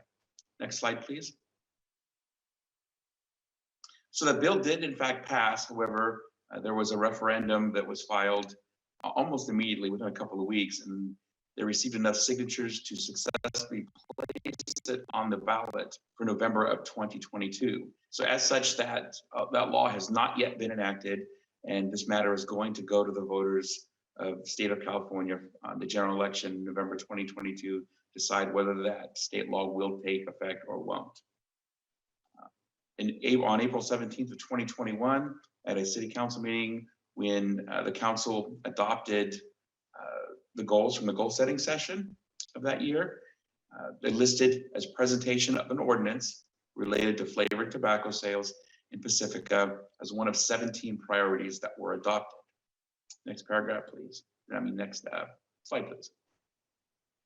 So that's why we're here tonight. I'm here to bring this topic back to you. As I begin the presentation, I want to go over a few definitions as I did at my previous presentation on this topic, so we all understand that we're talking about the same things. So our municipal code in Pacifica already has a definition for an electronic smoking device or an e-cigarette, which is an electronic and or battery operated device which can provide an inhalable dose of nicotine, cannabis, whether recreational or medicinal, or other vaporized liquids to the person inhaling the device, including but not limited to an electronic cigarette, cigar, pipe, or hookah. And this definition does not apply to anything that is specifically approved by the United States Food and Drug Administration, the FDA, for use for the treatment or prevention of disease. Next paragraph, next slide, please. So a tobacco or nicotine product is any substance that contains a tobacco leaf, not including but not limited to cigarettes, cigars, pipe tobacco, hookah tobacco, snuff, chewing tobacco, dipping tobacco, or any other preparation of tobacco. And again, we're not talking about anything that's specifically approved by the United States Food and Drug Administration for use in or treating nicotine or tobacco dependence. Next slide, please.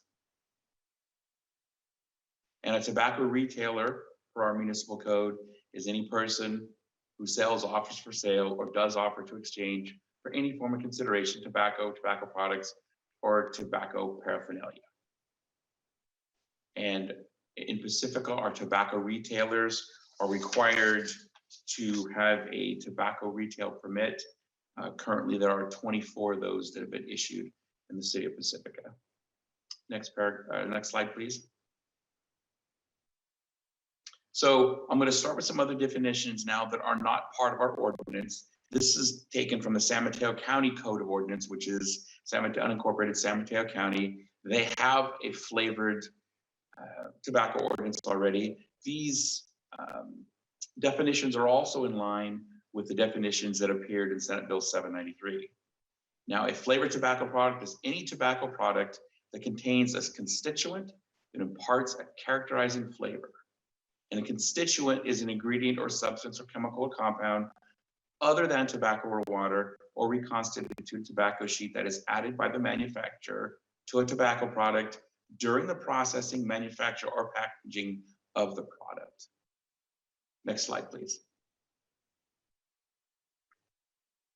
A characterizing flavor is a distinguishable taste, aroma, or both other than the taste or aroma of tobacco imparted by a tobacco product or byproduct produced by a tobacco product. And some examples of these characterizing flavors that we see: fruit, chocolate, vanilla, honey, cocoa, dessert, alcoholic beverages, menthol, mint, wintergreen, herbs, and spices. Next slide, please. So what brought this again was youth access, and what was coming out in many different reports and studies that were done regarding youth access and marketing of flavored tobacco products toward our youth. And according to Tobacco Free Kids in 2019, tobacco industry documents reflect a history of developing and marketing products to use as starter projects. In other words, trying to get the youth hooked on tobacco products.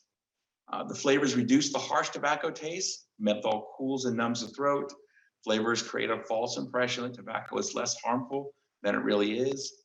81% of youth who ever used tobacco products started with flavored tobacco products. Next slide, please. Health issues that have been discussed related to e-cigarettes after reported deaths and hospitalizations of those using these products, including THC vaping products.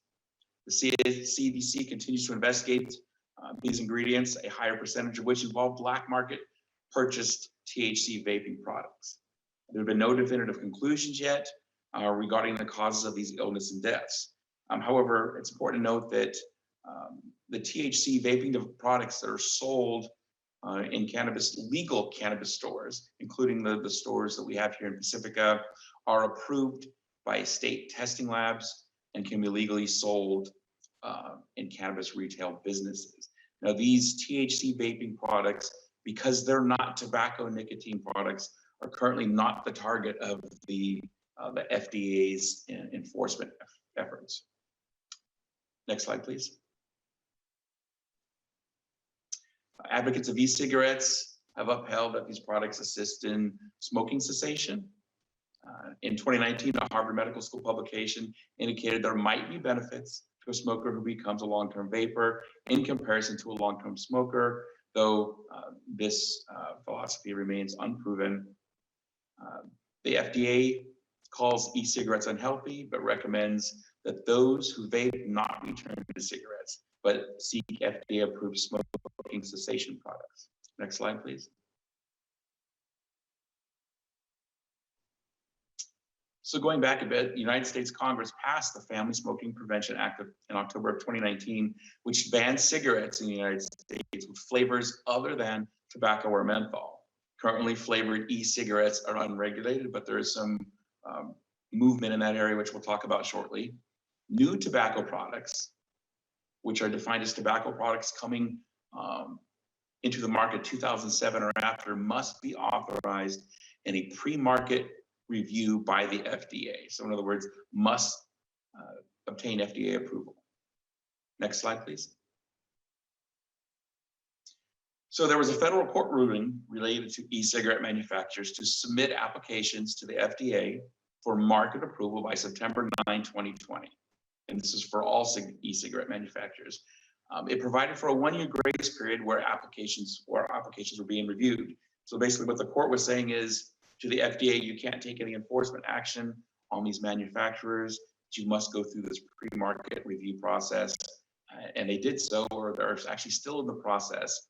So 1 year later, as of September 9th, 2021, just a few weeks ago, the FDA had processed approximately 93% of those applications, and it issued marking denial orders for more than 946,000, pardon the error there, flavored vaping products.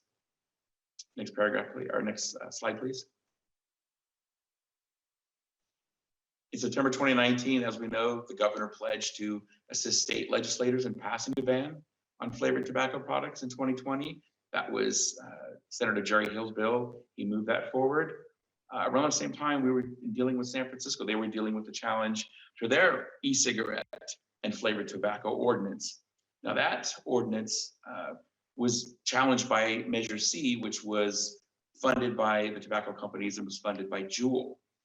It was defeated in 2019, however. Now, what would have happened had that passed? It would have changed some of the regulations in San Francisco regarding the sale of e-cigarettes. As of January 2020, the sale of e-cigarettes are prohibited in San Francisco unless the product has completed the pre-market review by the FDA. And as we know, as we sit here today, there are no e-cigarettes that have been approved by the FDA. Next paragraph, or next slide, please. So in San Mateo County, there are some jurisdictions that have already adopted flavored tobacco and e-cigarette ordinances. 9 San Mateo County jurisdictions have ordinances prohibiting the sales of flavored tobacco products. Of the 9, there are 4 that prohibit the sale of e-cigarettes and another that allows the sale of e-cigarettes in businesses where you must be 21 years or older to enter. Next slide, please. So some legal considerations to consider as we move forward. California Constitution allows cities to make and enforce ordinances. California Business and Profession Code allows cities to enact local tobacco retail licensing ordinances and allows for the suspension of those licenses for violating any tobacco or any state tobacco control law. There have been legal challenges to similar ordinances in San Francisco and Palo Alto, although we could find that none of these legal challenges have prevailed. Next slide, please. So in conclusion, some communities have adopted local ordinances prohibiting the sale of flavored tobacco products. And tonight, the city manager is requesting council direction regarding a potential ordinance prohibiting the sale of flavored tobacco products in Pacifica. Next slide, please. So as we break this down for council, possible considerations for council to decide tonight if the council desires to move forward with an ordinance. First, should the ordinance focus only on the prohibition of flavored tobacco sales, which means all forms of flavored tobacco, chewing tobacco, snuff, flavored cigars, flavored e-cigarette cartridge, and all flavored e-cigarette products. Also, should the ordinance prohibit all e-cigarette products, both flavored and unflavored? You can get e-cigarettes that don't have the constituents or that distinctive flavor that are just tobacco flavored. Alternatively, if the council does desire a ban on e-cigarette products, should the ordinance prohibit e-cigarette sales except in 21 or over only businesses, as one jurisdiction has already done? And then also, should the ordinance prohibit the sale of cannabis, electronic cigarette type products? And of course, any other variables which the council chooses to consider tonight. Next slide, please. And I know that was a lot to absorb, so I'm happy to entertain any questions by council at this time.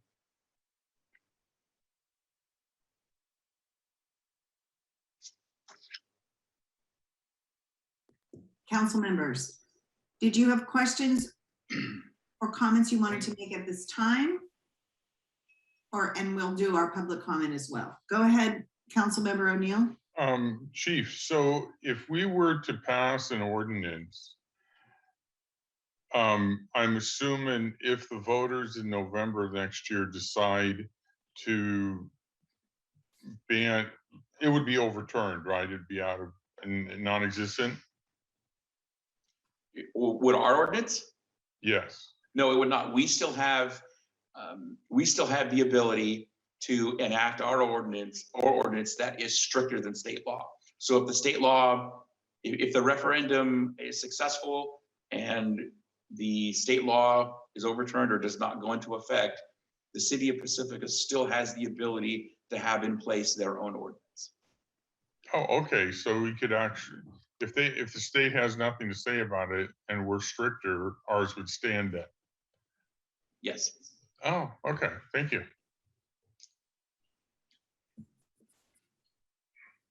Other questions or comments at this point? No? Not seeing any. Let's go ahead and go to public comment then. Okay, I see 2 hands raised at this moment. Mohsen, you may now unmute yourself. Thank you so much. Good evening. My name is Mohsen. Thank you, council members and mayors. I am here to speak on behalf of my family's small business and also their adult customers' concerns about the proposed flavor ban. We are for regulation, and concern is definitely the youth, because I have kids myself, and I am definitely concerned about the sugary food they eat as well. That being said, we're here to recommend a solution that also the chief recommended, which was the solution that South San Francisco had put in ordinance, and that that ordinance basically banned the flavor or the sale of flavored tobacco in any business that is not 21 or over.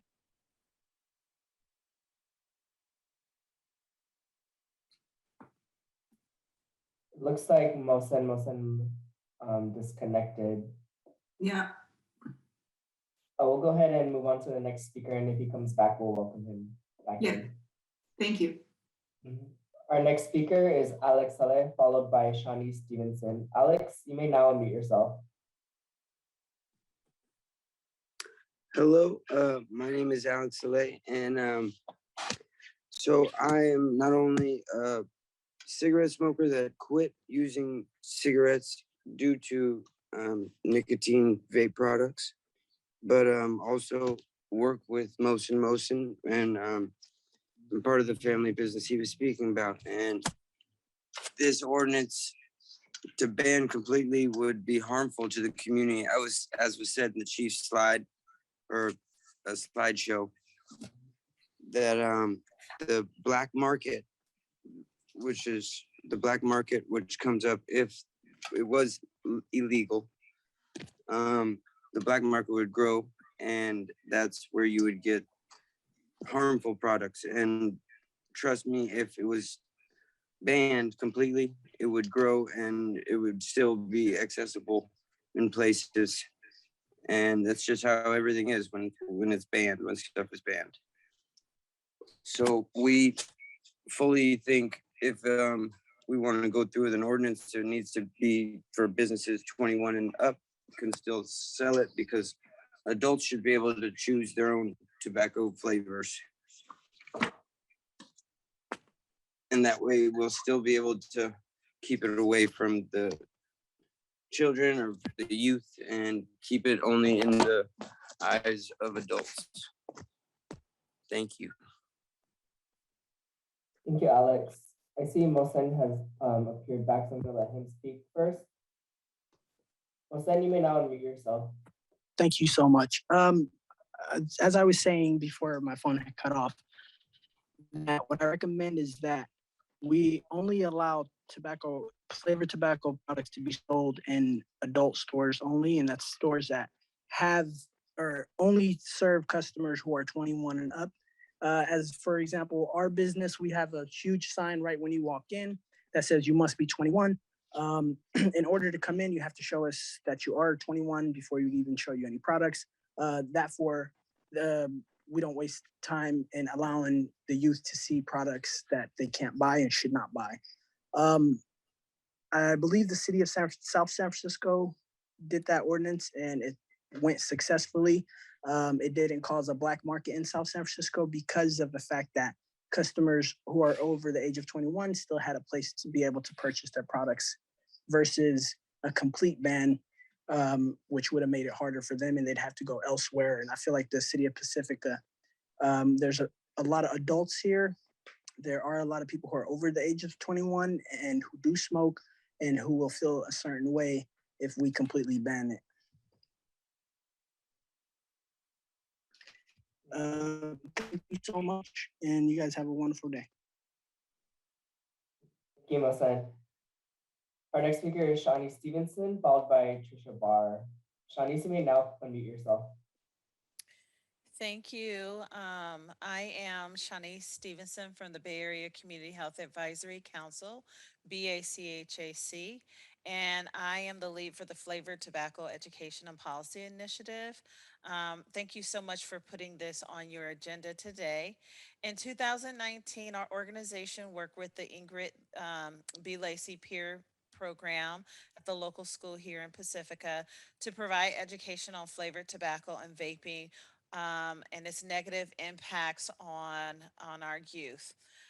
The students created a social media campaign, held and led a student-led petition drive focused on asking local cities and communities to restrict the flavored tobacco companies and retailers from selling dangerous products that are marketed towards youth. There are over 15,000 flavors that attract young people to vaping. The students had 79 students sign a petition around restricting the sales of flavored tobacco and vaping, as well as to address the marketing towards youth. As part of your priorities of creating a healthy and a compassionate community, and so in wanting to support healthy ways to address youth mental health and physical health, you can address this by restricting and reducing access to flavored tobacco and vaping for youth. Tobacco use is an epidemic in the African American community and many other communities of color. And it's the leading preventable cause, and vaping still has nicotine in it. Tobacco companies track our youth population through flavors, and I want for you to see how we can reduce the access to flavored tobacco and vaping for youth. We have numerous supports saying, please help us protect the health of our youth. We have support letters from San Mateo County Office of Education, Breathe California, Stanford's Children's Health, NAACP, Talama for Tongans, and Pacific Peninsula Conflict Resolution Center. To learn more about what the youth have done in your community and seeing some of the beautiful social media work, please go to www.vatestopshere.com. And it's hosted by the Bay Area Community Health Advisory Council, and we are members of the San Mateo County Tobacco Education Coalition. Thank you so much for putting your youth health on the agenda by addressing flavored tobacco. Thank you so much. Thank you, Shawnee. Our next speaker is Trisha Barr, followed by Lori. Trisha, you may now mute yourself. Hi, thank you. City Council members, I'm Trisha Barr and a parent of 3 teen kids. I'm also a PTA member advocate and on the high school site council. I'm a volunteer chair for the San Mateo County Tobacco Education Coalition. Thanks so much for bringing this important topic back to the council's agenda. I'm urging you to please move forward to draft and adopt a strong ordinance to prohibit the sale of all e-cigarettes and flavored tobacco without exemptions, and to prohibit the sale of all tobacco products in pharmacies. From a youth and school perspective, because of the increase of tobacco products had been such a problem in our schools, the California State PTA adopted a resolution urging legislation to quote unquote prohibiting the sale, marketing, and distribution of flavored tobacco products and e-cigarettes, including components, accessories, and tobacco product flavor enhancers. Unfortunately, as schools have reopened to in-person school, we're seeing youth use of flavored tobacco and e-cigarettes in our schools once again.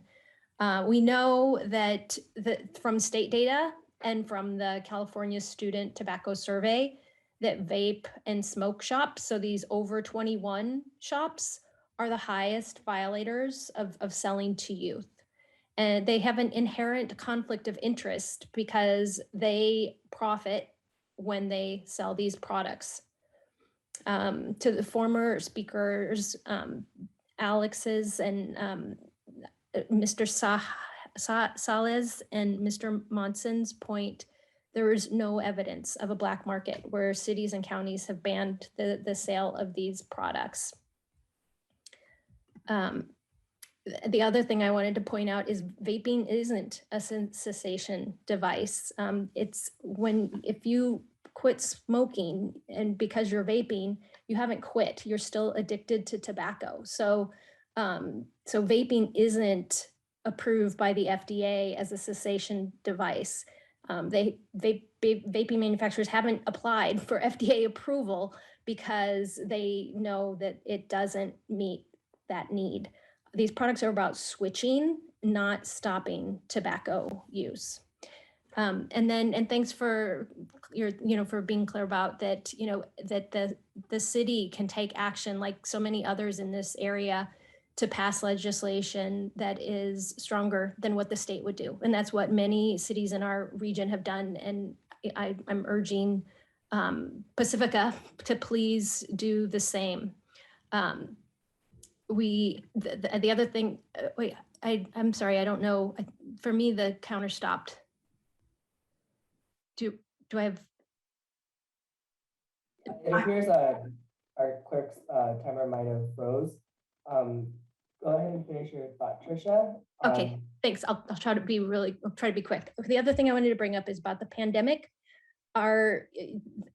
So smoking, cigarettes, and vaping weakens our lungs. So now is the time to do something that that prevents more illness and inequities in our communities. And so again, please pass an ordinance to prohibit the sale of e-cigarettes, flavored tobacco without exemptions, and prohibit the sale of all tobacco products in pharmacies. All other cities have recently passed similar ordinances as outlined in police chief's report, such as Palo Alto, Menlo Park, East Palo Alto, and San Mateo. Those are all very recent that passed all e-cigarettes, flavored tobacco, and tobacco in pharmacies. Thank you. Thank you, Trisha. Please give me one moment while I go ahead and screen share our timer. Thank you.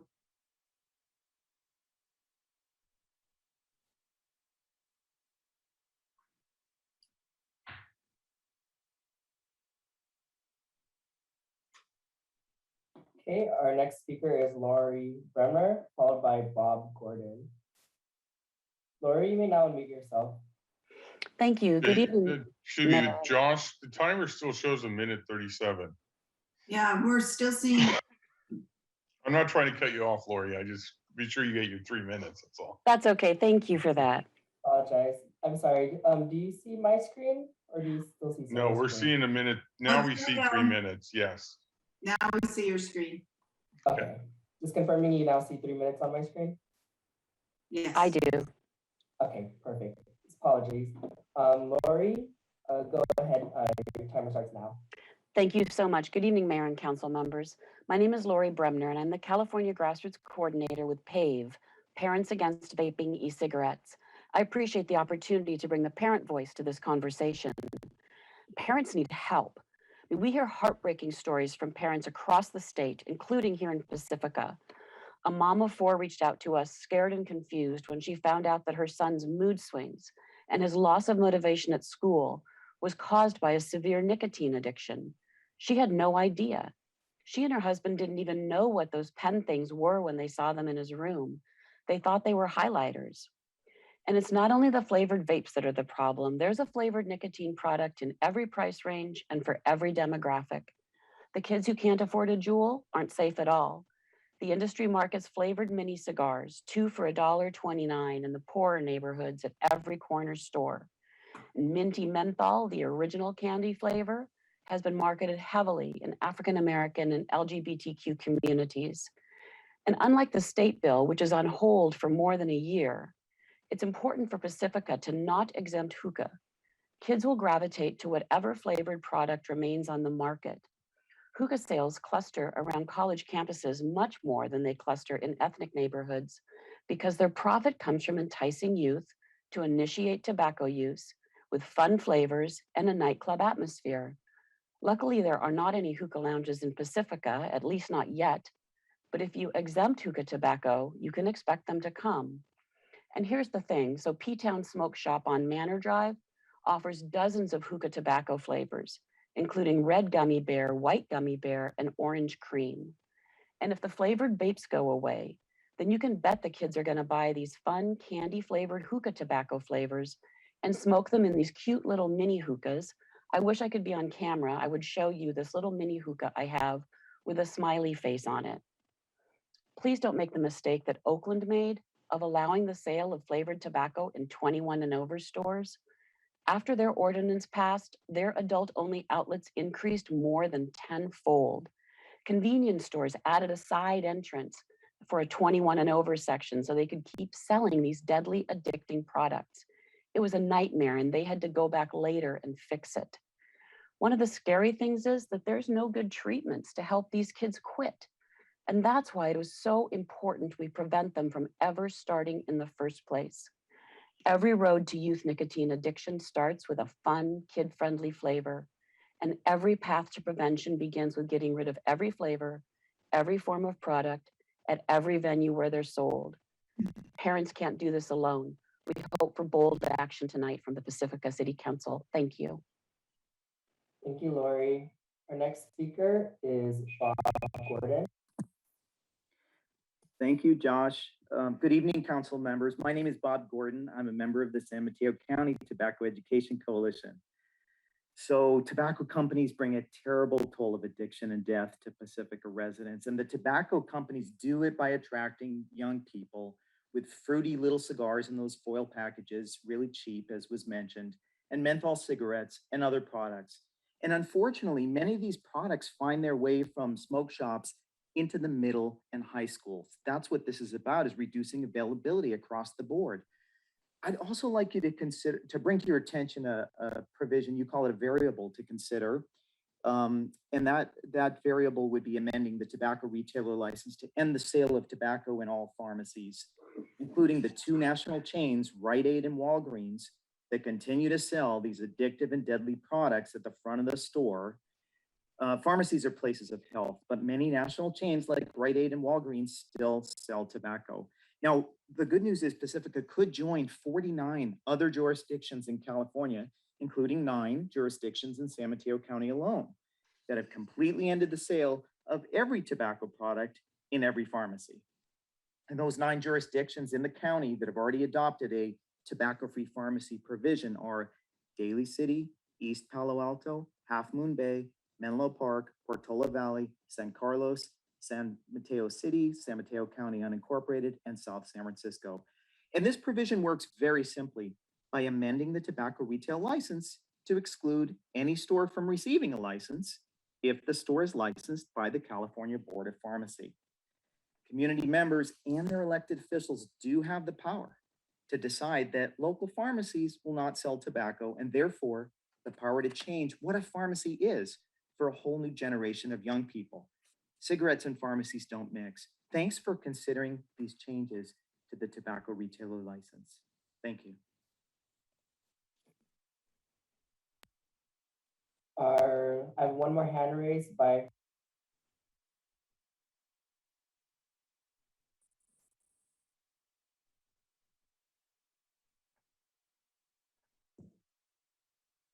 Josh, there you go. Hear you now. I don't know if she heard you. I didn't. I apologize. I thought that was her who was speaking. Francesca, if you're trying to speak, It appears your mic may not be working. Can you try muting and unmuting yourself again? Okay, can you hear me now? We can hear you now. Yes. Okay, thank you. Good evening, council members. My name is Francesca Lamotan, and I am with San Mateo County Health's Tobacco Prevention Program. I would like to provide some tobacco-related data that might be helpful for your decision-making. Earlier this year, a survey of youth was conducted by Jefferson Union High School District and the Daly City Youth Health Center. The survey included questions about tobacco products, including vaping products, and found that of the survey participants, 12% used these products in the last 30 days. 68% thought these products are easy to access. 11% said youth access these products at a retail store. 79% thought youth had more access to these products during the pandemic. 14% said youth get these products by asking other people to buy them. And 3% said youth buy these products at a smoke shop. And according to the Healthy Stores for a Healthy Community Public Intercept survey conducted in San Mateo County in 2019, 66% of respondents support a law to ban the sale of flavored tobacco products. And 70% of respondents support a law to ban the sale of vaping products. Our program has provided assistance to cities that have adopted tobacco-related retail restrictions, such as prohibiting sales of flavored tobacco products, e-cigarettes, and prohibiting sales of all tobacco products in pharmacies. We are available to support the City of Pacifica as well. This may include support with providing retailer and community education. So for example, sending letters to retailers to let them know about the ordinance, as well as calling or visiting the retailers to help answer any questions about the ordinance. Please feel free to reach out to us at 650-573-3777 or tobaccoprevention@smcgov.org if we can provide assistance. Thank you for your time. Thank you, Francesca. And Madam Mayor, I do not see any more hands raised. All right, then we will close public comment and bring it back to council. Councilmember Big Stick. Thank you, Madam Mayor. I have two legal questions as first thoughts. And the first one is about pharmacies. I don't recall seeing a lot in the packet about specifically not allowing pharmacies to carry tobacco products. So I was wondering if staff did any analysis on that point. So there was no analysis done on that point. I can tell you that the speaker is correct. There are several pharmacies in town that I believe have tobacco licenses. It is a component of as the speaker said, I believe 8 or 9 of the ordinances, but it wasn't something that we addressed or was discussed at the last meeting. Therefore, we didn't get further into it for this one as well. And I would just add that I'm sure Chief Steidel and I would be happy to research this issue further if given further direction from the council. I was certainly intrigued by that idea, so I'd appreciate further analysis so I know what I'm looking at when I'm looking at that idea. And then my other question, and I would suspect the answer is easily no, but if we were, say, to go the route of saying flavored products can only be sold in a 21 and over store, are there extra fines that can be placed if we find that a retailer is selling to youth beyond the fines that would normally be placed on a retailer selling to youth if they were, say, selling a common Marlboro cigarette at a local supermarket?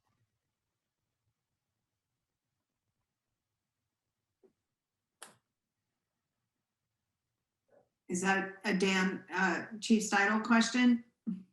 So if I understand the question, are you asking, Councilmember, if we had the ability to fine a retail store for sales to minors of a flavored tobacco product more than we would fine for perhaps just a regular unflavored tobacco product? Right, and specifically, I'm thinking that if the ordinance is crafted to suggest that we're specifically trying to target sales to minors, and that's why specifically we're going after flavored products, and then we were to say, well, those flavored products therefore can only be sold in a 21 and over store, and so there's an extra added fine if they get caught selling to a minor a product that would not be found presumably at any other retailer in town.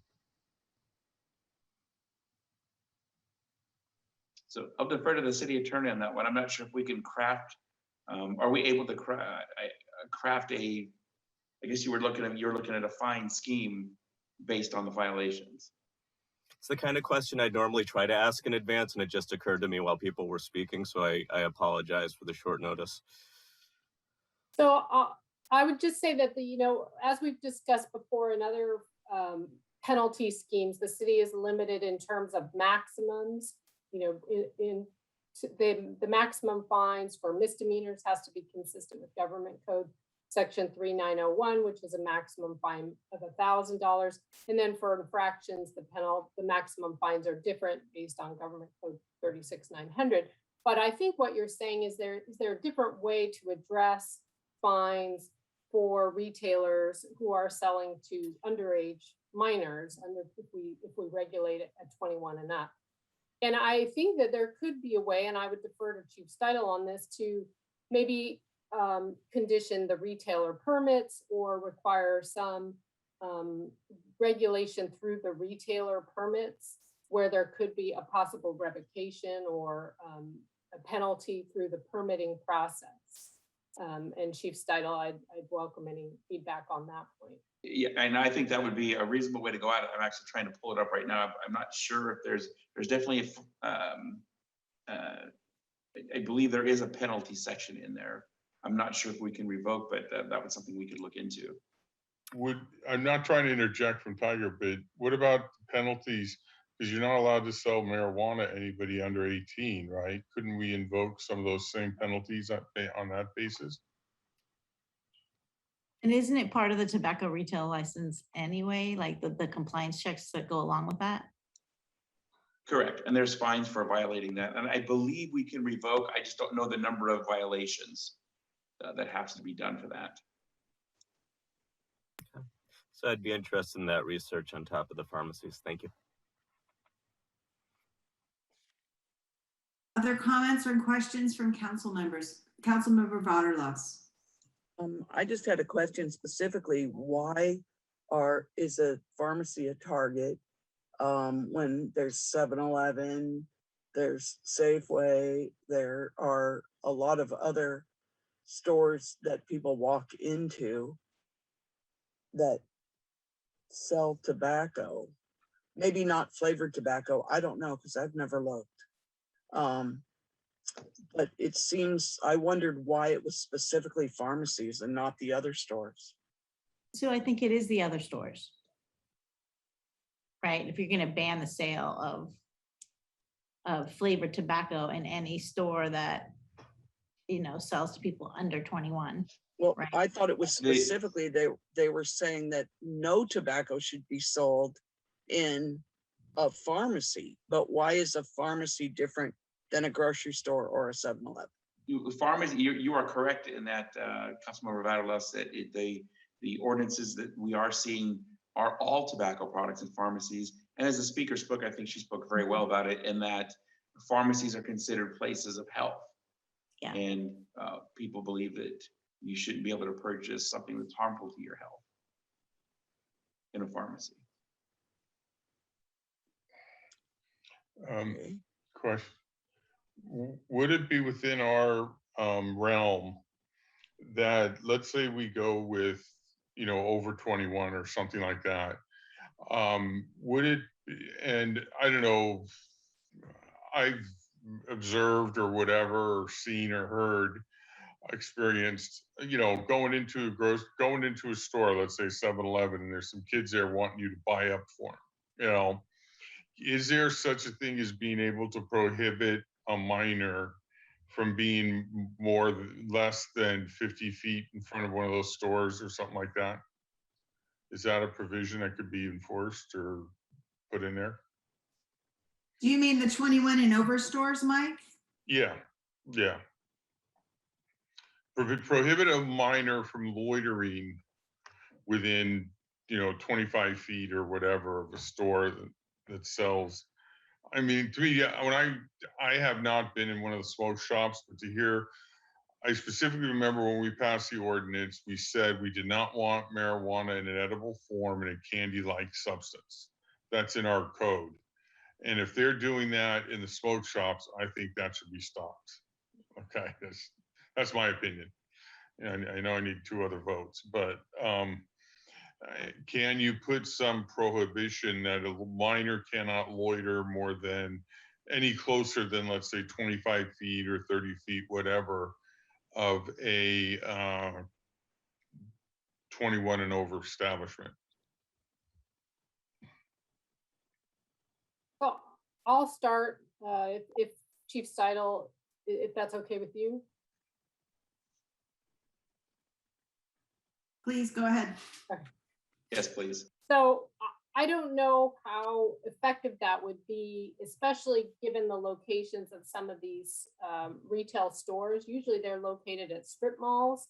And so there may be a legitimate reason why a youth would be in that location and legitimately in that location. So my concern would be that the regulation would be broad in relation to how these stores are located.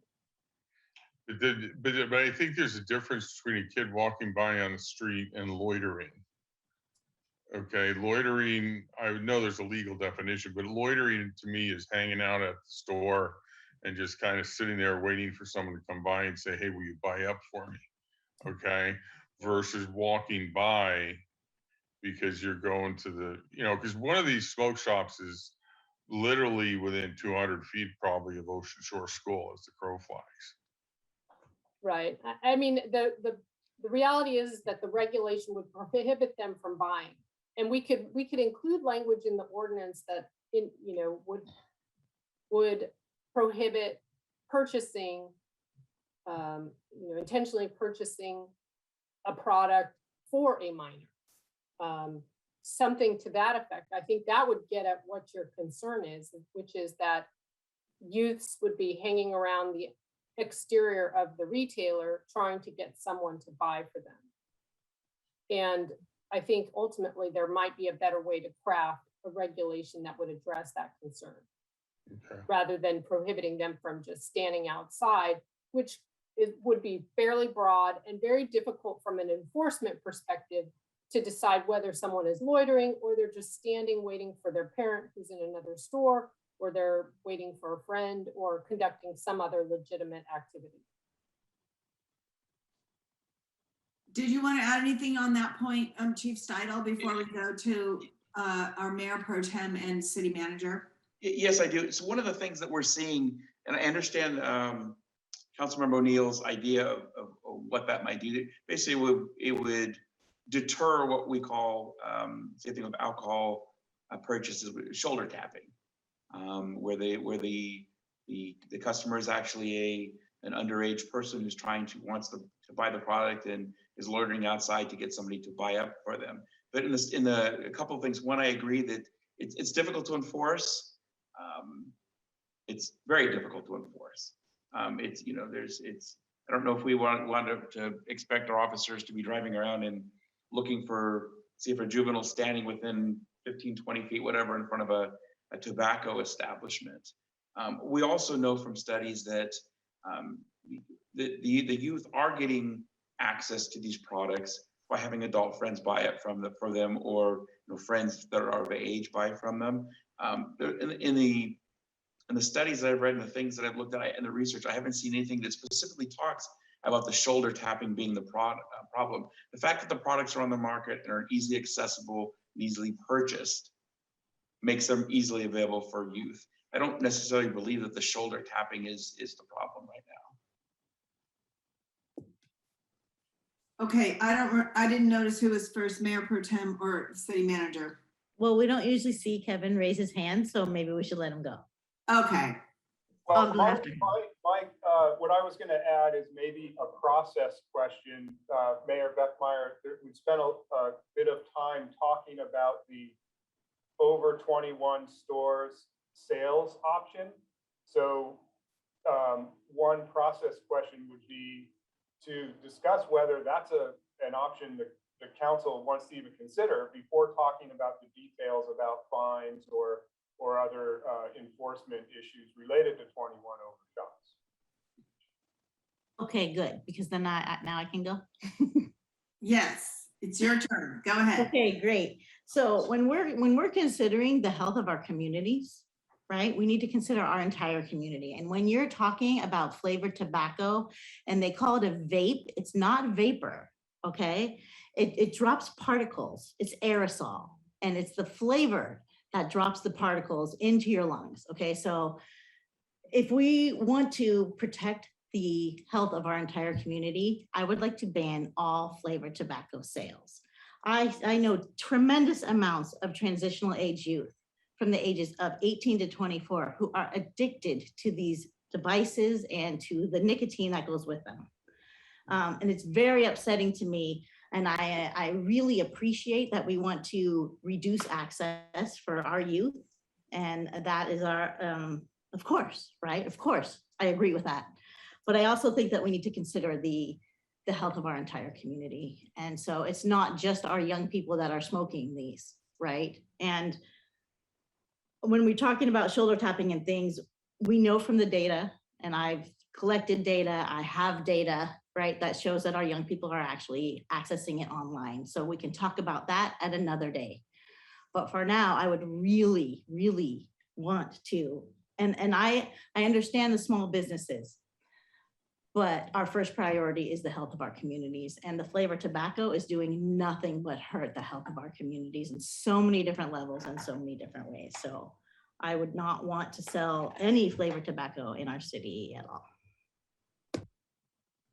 Councilmember, thank you, Mayor Pro Tem. Councilmember Big Stick. Oh, I see the city attorney has a hand raised. Can you hold your thought for a second, Councilmember? Please go ahead, city attorney. Sorry, I just wanted to, there was a few questions back about, I think Councilmember Vatterloss asked about how pharmacies could be included. And I just wanted to point out that the definition that's used in SB 793 for tobacco retailer is, it's very broadly written. It means any person who engages in the state in the sale of tobacco products directly to the public from a retail location. Tobacco retailer includes a person who operates vending machines from which tobacco products are sold in the state. So I just wanted to point out that that's so broadly written, it could include any retailer who sells tobacco products, including pharmacies. Thank you. Councilmember Big Stick. Thank you, Madam Mayor. Question to Mayor Pro Tem. When you say all flavored tobacco product, are you including hookah tobacco in that set? Absolutely. It's still the flavor. The flavor is the dangerous part. I hear you. So in general, the prohibitionary approach to substance isn't one that connects well with my sensibility. That being said, I definitely see a strong concern with our youth, let alone everybody else in Pacifica. So I can definitely go along with you in terms of flavored tobacco product, such as e-cigarettes and even traditional tobacco products. I remember the last time that this was being discussed, there was, I recall, a fairly large handful of people who came out to discuss the cultural ramifications of limiting hookah product. And I didn't hear that tonight, unfortunately. I would have liked to have heard that perspective to gain greater understanding. That aside, I have my own experience with hookah tobacco. I'm somebody who, over the course of his life, has used tobacco from time to time. I've never been an addict. There were moments I came close when I went from using hookah tobacco to going after cigarettes, and I did it in such a way that I was able to keep myself from the brink. That being said, in my experience, using a hookah to smoke tobacco is kind of like using a musket to fire a gun.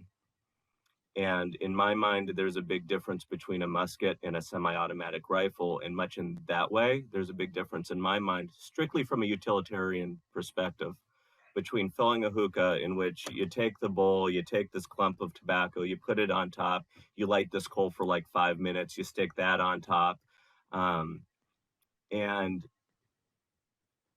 I am really not comfortable walking down the path of prohibiting that particular product tonight, though I'm happy to meet you in terms of e-cigarette flavored tobacco. And again, prohibitionary tactics don't sit well with me, but I'm willing to go with you on that one.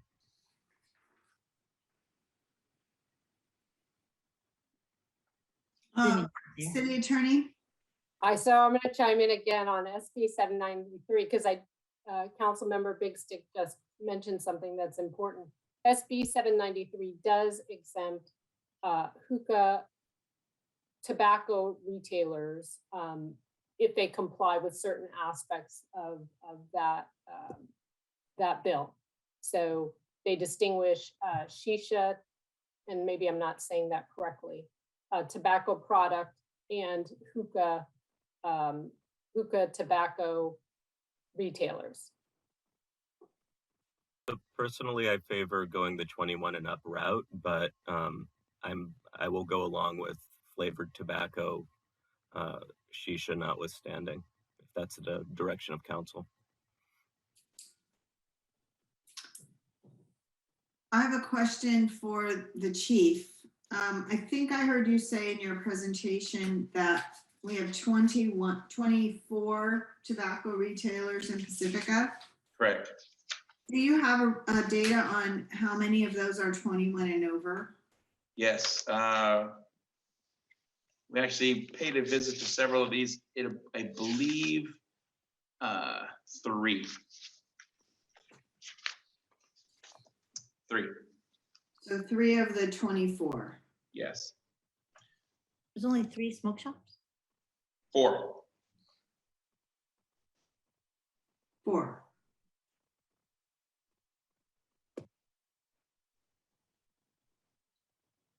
And just to clarify also, if I may circle back, there is a provision in the tobacco retail permit that, you know, where if a tobacco retailer were to violate local or state law regarding the sales of tobacco, and in this case, if it were somebody that were under 21, that there is a mechanism by which we could revoke the license for the permit. Okay, thank you for that. All right, council members, I think we need to zero in on what our recommendations or our decision is on this item. It seems like we've had a lot of discussion, and it looks like there are a few options available to us. Madam Mayor? Yes. If I may suggest that Chief Steidel puts the slide back up on the direction that we are seeking tonight. That would be very helpful.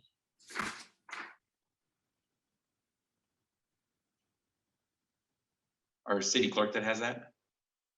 Except for I think the city clerk is having trouble with her computer and Zoom. You know what? Oh, okay. If not, I could. Your Montemayor is not having such trouble. And he is right there. Thank you, Josh. Okay, so this was, and I'm looking at our packet page 90 as well. I think in terms of our decisions. Shall we go, when we get to that page, shall we go down the numbers? I have numbers 1 through 4. I think it was the last. Well, yeah, second one. There you go, right there. The last slide had the logo on it, if I recall. Okay, should the ordinance focus only on the prohibition of flavored tobacco sales? Yes. All flavored tobacco and flavored e-cigarette products. Yes. Should the ordinance prohibit all e-cigarette products, both flavored and unflavored? So the difference between 1 and 2 is it would include all tobacco products, correct? All e-cigarette. E-cigarette. Tobacco products. You can get the e-cigarette tobacco products that don't have those the constituent flavors in them. Okay, alternatively, should an ordinance prohibit e-cigarette sales except in 21 and over only businesses? A question, e-cigarette, smoking an e-cigarette, is that the same as just smoking a regular cigarette? That's a good question. That depends on who you ask. One side asks, well, smoking a real cigarette, you're actually lighting it, and you're in the tobacco is burning inside of it. An e-cigarette's using liquid, and it vaporizes. So when you're getting in both sides of this argument, people that vape or using the e-cigarettes to vape are saying that, well, it's not as harmful as cigarettes. Well, the CDC has talked about, the Center for Disease Control has talked about how it is dangerous to vape because there are other carcinogens and chemicals that get into your system that aren't transferred when you smoke just a plain cigarette with burning tobacco in it. So it just depends on which side of the argument you are. But everything that we're seeing in the research, and again, there aren't the conclusive studies that you see when we're talking about regular tobacco, but everything we're seeing from the FDA and the CDC supports that that there are dangers to vape. That's why vaping is being targeted by the FDA. Absolutely. If I could just say one thing about that again, it's not a vape, it's not a vaporizer. It's an aerosol. And so there's droplets that drop. So just calling it vape it's really deceiving, and they're doing that on purpose. So just thought I'd throw that in. Thank you. Okay, so I heard Mayor Pro Tem say yes to number 1. I don't see Councilmember Vaterlos on my screen right now. There you are.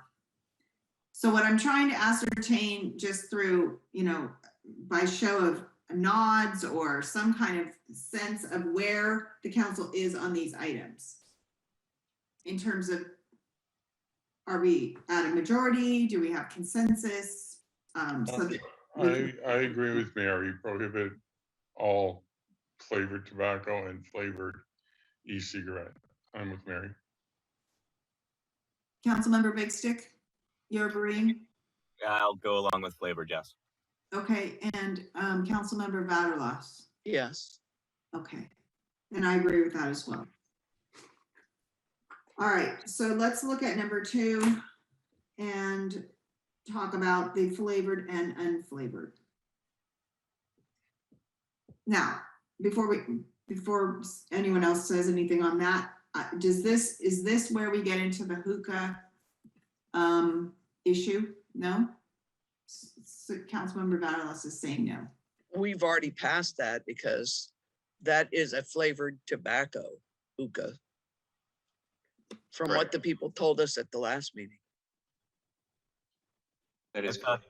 I thought since it wasn't a part of the California, we're not considering hookah. So for number 1, then it would be, do we need to make an amendment, a modification to that to exempt hookah? I'll vote yes with it if we are exempting hookah tobacco. And that would include flavored hookah tobacco or not flavored? Yes, any hookah tobacco, flavored, non-flavored. Is hookah usually flavored? In my experience, yes. It's usually a mix of honey and whatever the flavor is in the tobacco.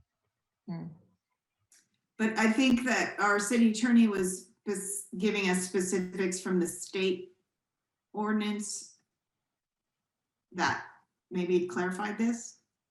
Well, this is Denise Bazzano again, Assistant City Attorney. I was just providing council with information about how the state defined it. As Chief Steidel mentioned, the city could be more restrictive in its regulations than the state regulations.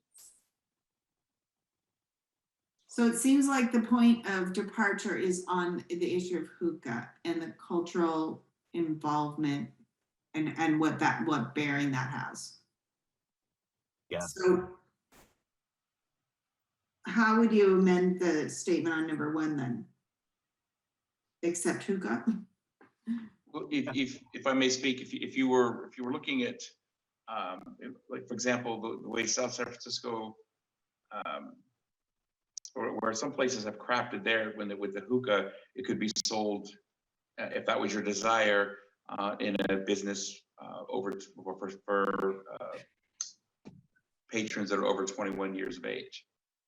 They could an exception to hookah that mirrors what's in the state law that's on hold could be put in there. So if I'm understanding you correctly, what you're saying is ban all flavored tobacco sales with the exception if you're over 21 and buying hookah.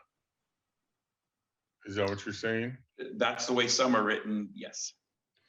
So it's the person being over 21, not the store being designated for over 21. That would be your discretion. What I was talking about was no one in the store allowed over 21. But again, that's your discretion. Okay, so you were speaking about the store because the way Councilmember O'Neill stated it was the person. Okay, and then again, that's your discretion as well, yes. Oh, yes, thank you. Thanks. I would say that you can allow hookah tobacco to be sold only in stores that only allow 21 and over business. I will agree with that. Okay, so it sort of goes to, well, not really. It doesn't. And smoke shops, you have to be 21 to go in, right? Yeah, that's my understanding. I just wanted to clarify. I believe it depends on what they're selling as well. Because I know that we have one that isn't, but I believe they sell more than just tobacco.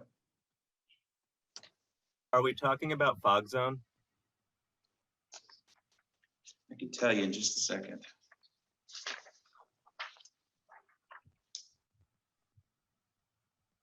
That is correct. Fog zone. So my understanding with that store is they have essentially a over 21 section. If they were to move the hookah tobacco product to that over 21 section, would they qualify for that over 21 business, or would that not qualify them?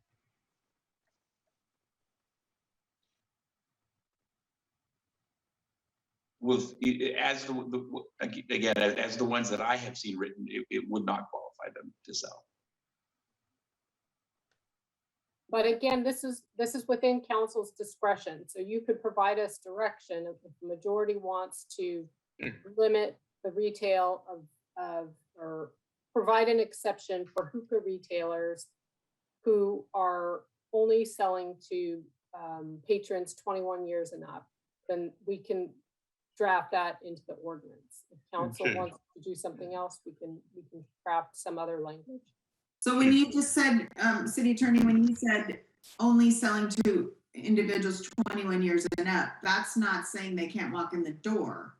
That's saying they can't perform the sale. Mm-hmm. Yes. Mike, go ahead. I was just going to try to start breaking it down into individual things. Okay. Thank you. So we have five council members agree. Should the ordinance focus only on the prohibition of flavored tobacco sales? All flavored tobacco and flavored e-cigarette products. Okay, how many council people want to carve out for hookah? We have 1, 2, 3. I could go either way. Mary? Oh, I don't see Mary. I don't see Mary either. If we have 3, we already have a majority. Yeah, there you go. Consensus. Hi. Mary, do you want a separate carve out for hookah? No, thank you. No, so we have 3 that a majority that say a carve out for hookah. Within this carve out, do you want a store with nobody younger than 21 going into it? Well, it sounds like we have one store that wouldn't meet that criteria, but it is. Well, that my next step was going to be, are we going to allow a carve out within a store for over 21 section. Right. So first, do we want to have 21 and over? We have 21 and over stores only now. Okay, do we want to maintain that, or do we want to have a store allow anybody in, but one aisle or section is over 21? I'd prefer to, yes. I can agree with that. Wait a minute, what do you mean? Okay, let's say you go into a store and there's 6 aisles. Yeah, Okay, and anybody can walk in that store, 2-year-old, 4-year-old, Yeah. whatever. 2 aisles are roped off or designated that you can only be 21 to go into those 2 aisles. The other 4 are anybody goes. So and so you're saying that the flavored tobacco products could be on those 2 aisles? no, the flavored tobacco we've all agreed are no. Okay. Well, then- Okay, Hookah. but we're only talking about hookah and possibly flavored hookah. So the business in question that currently exists is a business in which you go into the front room, and then if you want to explore the back room, you must be over 21. And so we're saying in that back room, you can't, you would have to be over 21 to go in there, and that's where the hookah tobacco would be. So we have 2 council people that say they're okay with a carve out of anybody comes in store having a carve out for 21 and over. So we have 2 that say yes to that. And I see Mary has already said no, so I'm assuming no. And Sue Vatterhouse says no. And I'm kind of not comfortable with it either. So we have 3 council people that do not want to have a carve out for 21 and over. So it's basically 21 and only store. So yeah, so it's not 21 and over section, it's a 21 and over store. Okay, chief has direction. Okay, next. Should the ordinance prohibit all e-cigarette products, both flavored and unflavored? Okay, do we want to ban all e-cigarette products? Yes. Yes. No.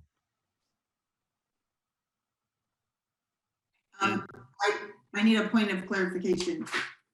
If that includes cannabis. That was going to be my next question. That's a different question.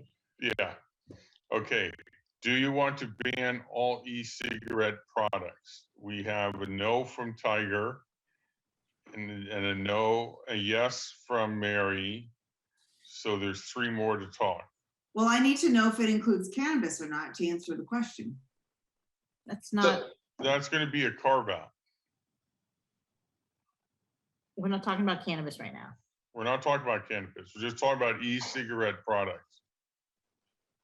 May I speak for a moment? Please. Yeah. And just because we haven't talked much about the non-flavored e-cigarette products, and again, I speak mostly from experience. Recently, I had a circumstance in which I needed to strongly encourage one of my roommates to stop smoking cigarettes immediately. And a part of that solution for that roommate was they were able to get themselves off of cigarettes by, in part, transitioning to the non-flavored cigarette. And there's this line in the staff report about the FDA stating that once you're off of regular cigarettes, if you're vaping, don't go back on regular cigarettes. So for me, it's a transition point. And while I don't think it's a health product by any stretch, I'd rather have that available for folks in the 21 and up stores so that that option is available as a transition place for people trying to get off regular cigarettes. And that's where I'm coming from. So if I could speak to that a little bit, the actual comment by the FDA was not to go back to cigarettes, but to transition to smoking cessation products. To quote what the FDA was saying about that.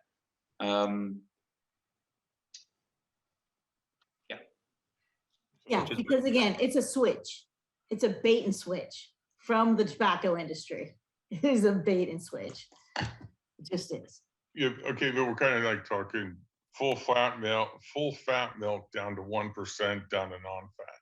You know, Right. I mean, so is what we're kind of talking about. So we have one per council person wants to ban all e-cigarette products, another council person that says no to that, and there's three that have not stated their opinion yet.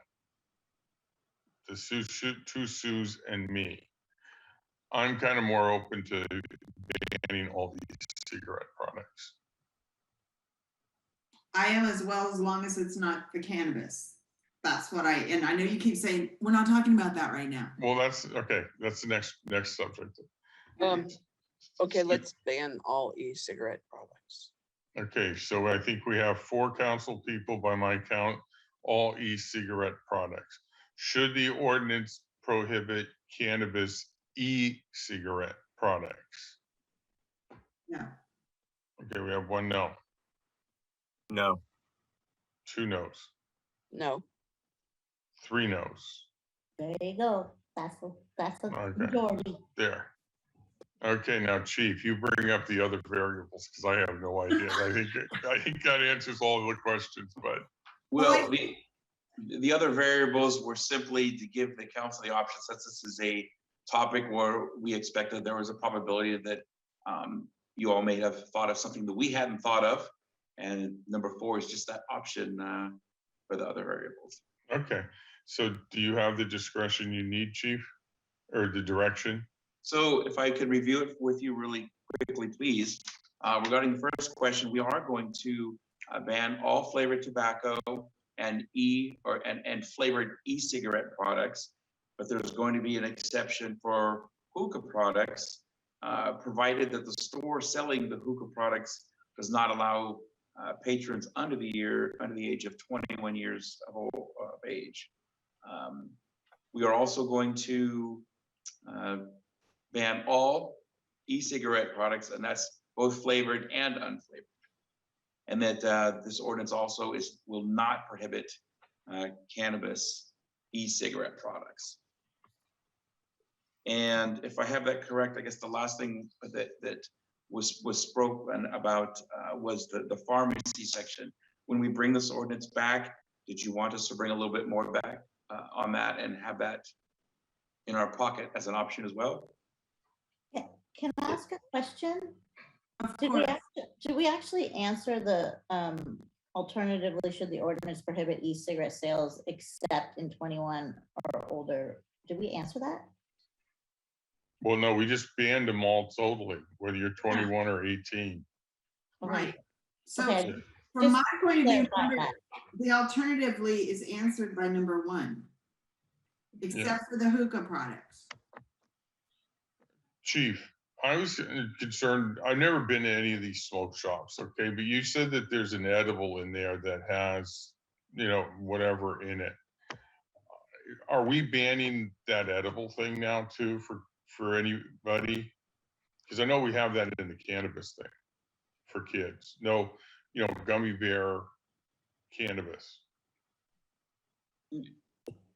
No, we haven't discussed or researched anything about any type of edible products whatsoever. This is solely tobacco products. Yeah, I don't know where you got that from, Mike. I don't think you Okay, said that. maybe I misunderstood, or I'll just have to go into a smoke shop and see if there's edibles in there. So, all right. They would still be tobacco products, so they would be flavored tobacco products if they made tobacco edibles. So we banned that. Okay, all right, good. Okay, Mayor Pro Tem, was there something else that you thought we left out? Nope. Was I just wanted to clarify that because I wasn't really clear on if we answered that question or not. Okay, and then back to everybody about the under the other variables. Chief Steinle's asking if we would like them to bring back the pharmacy issue. Sale. I would. Yeah. Why don't we just discuss it now? Yeah. Yes. I'm okay banning it from the pharmacies. I'm not, because I don't, you walk into a 7-Eleven. I don't care whether they think a pharmacy is for health. I could go buy gallons of ice cream in there. It's not healthy. So, you know, I don't want to carve out the pharmacies. I don't think they're any different than Safeway or 7-Eleven. I go to Safeway to buy food that's for my health. I could buy ice cream there too. And that's not healthy. And that's not healthy. Okay, so I think I heard 2 yeses and a no.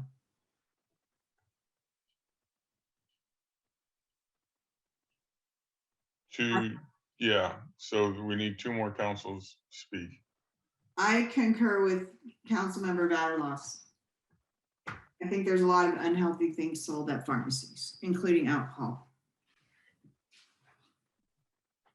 Tiger, your choice now. You say me?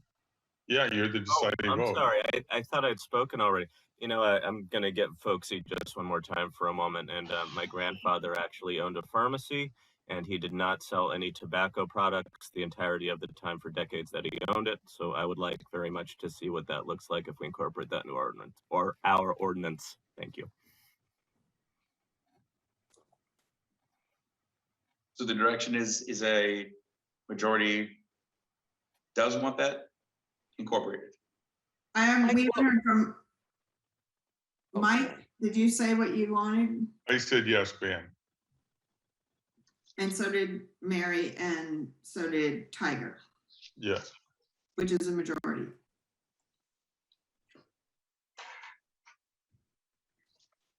Does that answer your question, Steve, Chief? Yes, ma'am. I think we have our direction. Anything further, council members? No. All right. Thank This you. is now closed. Thank you. Thank you. Item 8. And by the way, we have item 9, item 10, and item 11 to go, just for point of clarification. Item 8 is to accept the staff, it's a report on July 4th, 2021 activities, and the recommended action is to accept the staff report on July 4th, 2021 activities. And our report's coming to us from Chief Police Captain Bill Glasgow. Is that right?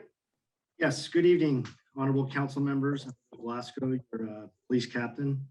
I'm pleased to report to you tonight the July 4th, 2021 activities report. Next slide, please. A long tradition of community members and visitors celebrating in Pacifica. Beach locations and safe and sane fireworks continue to draw lots of visitors from within the county, outside of our county. Collaborative efforts between all city departments occur to ensure a safe and enjoyable celebration. Next slide, please. July 4th operations, as in years past, every single Pacifica Police sworn personnel is working and on duty that day. Additional non-sworn support staff also assisted.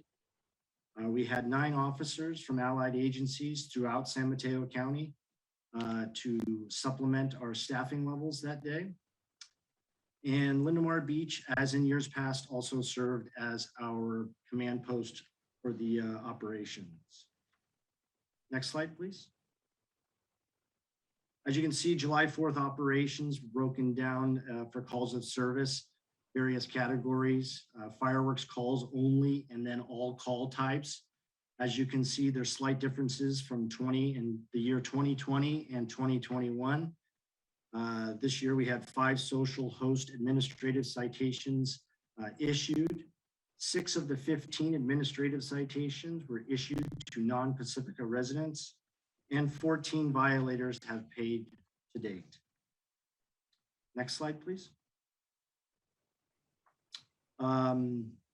Again, as in years past, reports of reduced illegal fireworks usage in certain neighborhoods compared to other neighborhoods. Reports of higher illegal fireworks usage in some areas. Example would that be like Manor, Sharp Park area. We saw a significant increase in illegal fireworks usage in those areas. And again, as in years past, attempting to target problem neighborhoods requires resources and times.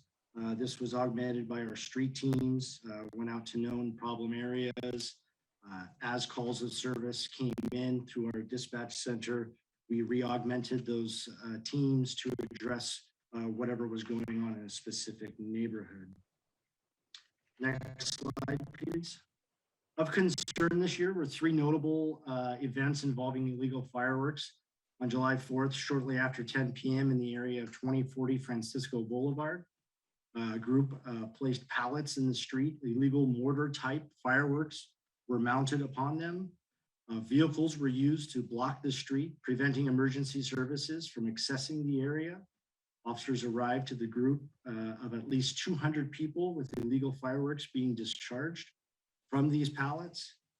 The pallets remained on fire and were subsequently extinguished by firefighters.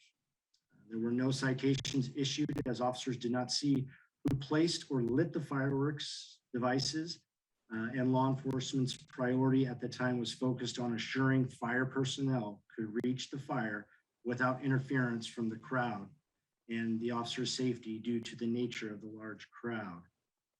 Between July 3rd and July 6th, there were two additional incidents involving illegal fireworks causing major injuries to adults. In both cases, illegal explosive fireworks were being handled by these adults when they detonated.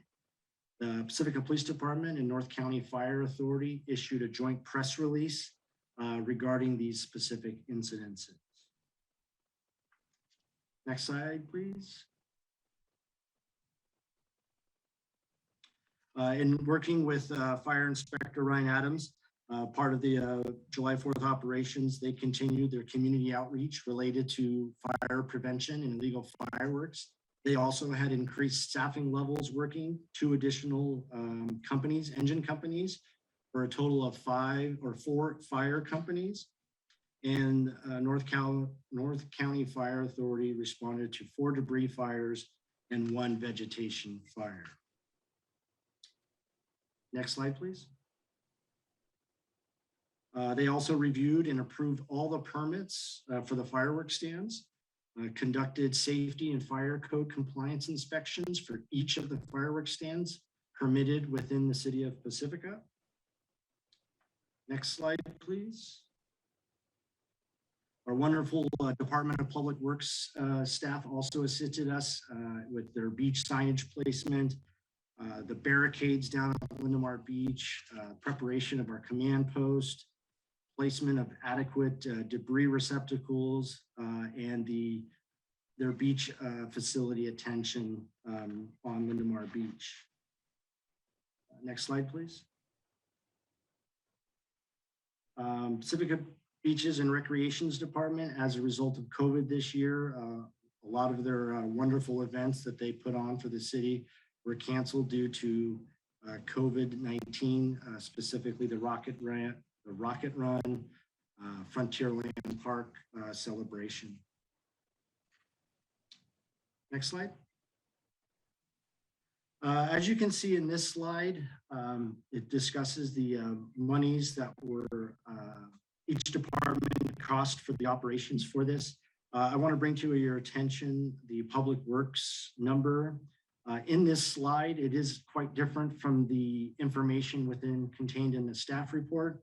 I apologize, the staff report did not account for the equipment that Public Works uses to run their functions during the 4th of July event. So that was a correction for this slide. So as you can see, the correction is up to $8,565 total costs to include the equipment. And I apologize, that was not included in the staff report as in 2020 and 2019. Next slide, please. The Safe and Sane Fireworks Program, we had 10 permits, groups within town that were awarded these permits. No reported problems regarding Safe and Sane fireworks at the stands or involving the sales. The beach cleanups went really well in collaboration with Lynn Adams' group with the Pacifica Beach Coalition. 20 hours a minimum is required. All of the groups had fulfilled that agreement, and a total of 268 hours was worked on the beaches. Next slide, please. Next steps in 2022, safe and sane firework sales will continue as in years past. As directed by City Council in February of 2021, staff will return in the summer of 2022 with the required resolution to consider placing an advisory measure on the November 22 ballot. Next slide. With that, any questions?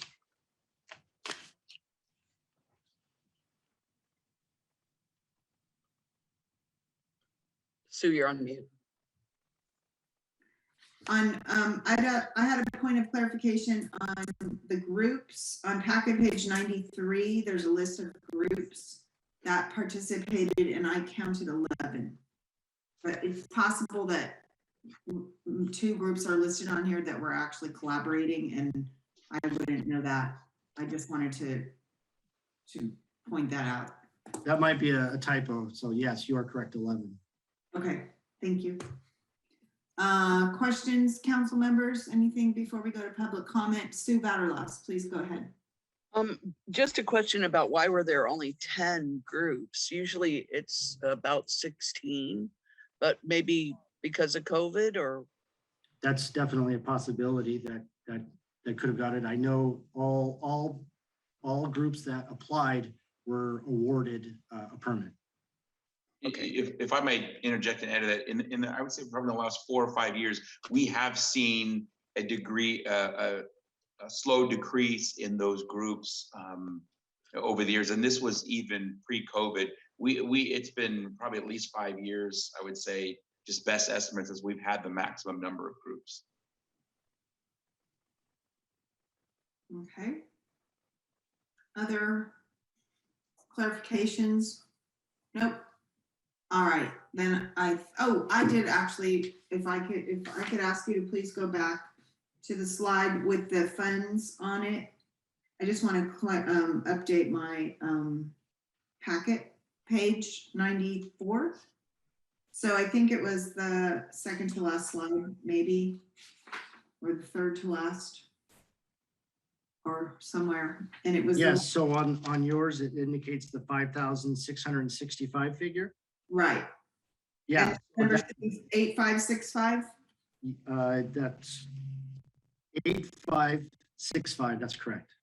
And so the total is 42,223. That's correct. And our 8% fee was 39,305. That's correct. Thank you. Okay. Mr. Montemayor, are you ready? I am ready, Madam Mayor. Let's go ahead with public comment. All right, I see one hand raised by Christine Bowles.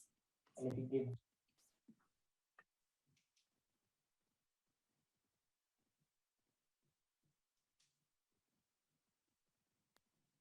Okay, Christine, you may now unmute yourself. Thank you. Again, this is Christine Bowles. After the 4th of July this year, I commented at one of your meetings that from my house, about a third of the way up the hill in Manor, I could see 6 to 8 sites shooting illegal fireworks throughout the whole course of the evening. One might stop and then 2 more would start. People were shooting off from Monterey Road in the street, which has a major bus line. These fireworks, as well as some shot from Nelson Avenue, actually went over my roof. The noise tortures my dog, but I feel like I can't leave town, as I know some residents do, because I feel like I need to be here with my hose at the ready. If my house actually caught on fire, who would pay those costs? My insurance deductible is several $1,000s, and my rates would go up for years. I might have to move out of my home, which also includes my office and my livelihood. Is that a fair burden to put on residents who are not in favor of illegal fireworks? And what about the potential for starting forest fires on our open spaces, especially in these years of drought? What would the potential cost be to our fire department, and who would pay for that? The report in the agenda tonight says that illegal fireworks are a problem not only in Pacifica, but all over the state. I lived in San Francisco for 27 years before I moved here. We had problems with illegal fireworks too, yes, but the scale was minuscule in comparison, maybe 2 to 3 violations over the course of an evening compared to what I describe as a war zone I face in my neighborhood here. What is different? Does it have something to do with the legal fireworks that we do sell that makes it hard to distinguish? Is there perhaps less enforcement and less fines? I'd really like to know and compare what other cities do. I was happy to see the electronic signs around the time warning of $1,000 fines and jail's time.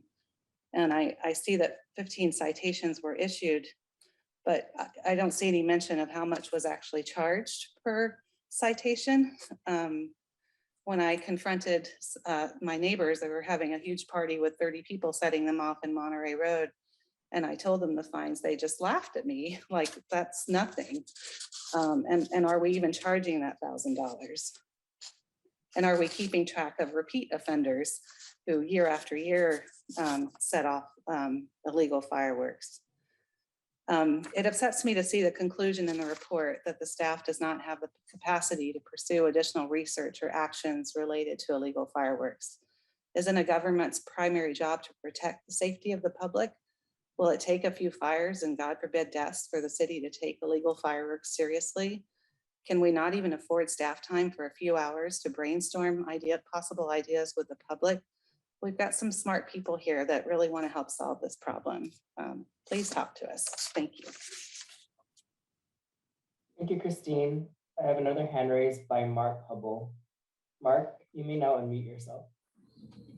Hi, thank you for the presentation, Captain Glasgow. I live in the pretty much in the back of the valley on Everglades, and I mean the fireworks shows that come down from Odstead or whatever, they look like professional fireworks shows in a park, except that they don't have the fire department there, you know, all those things. I think we're just lucky that we haven't had a major fire back here.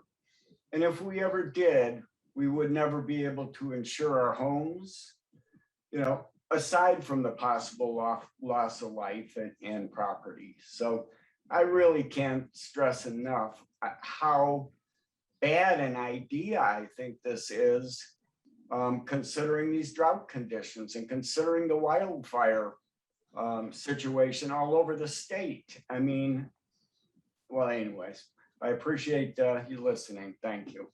Bye. Thank you, Mark. I have another hand raised by Cliff Lawrence.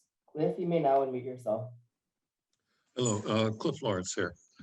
I hope some of you will recall our former governor, Schwarzenegger, made a really tough call during his administration to say he had to ask us not to buy even the Safe and Sane because of the drought conditions and the fire threat. I think having that, I understand the charitable aspect, but I'm afraid our safety outweighs that, and I don't think we're going to get a handle on this by allowing some and then banning others. I think it sends the wrong message, and I think it makes it harder to enforce. That's my piece. Thank you. Thank you, Cliff. Madam Mayor, I'm seeing no more hands raised.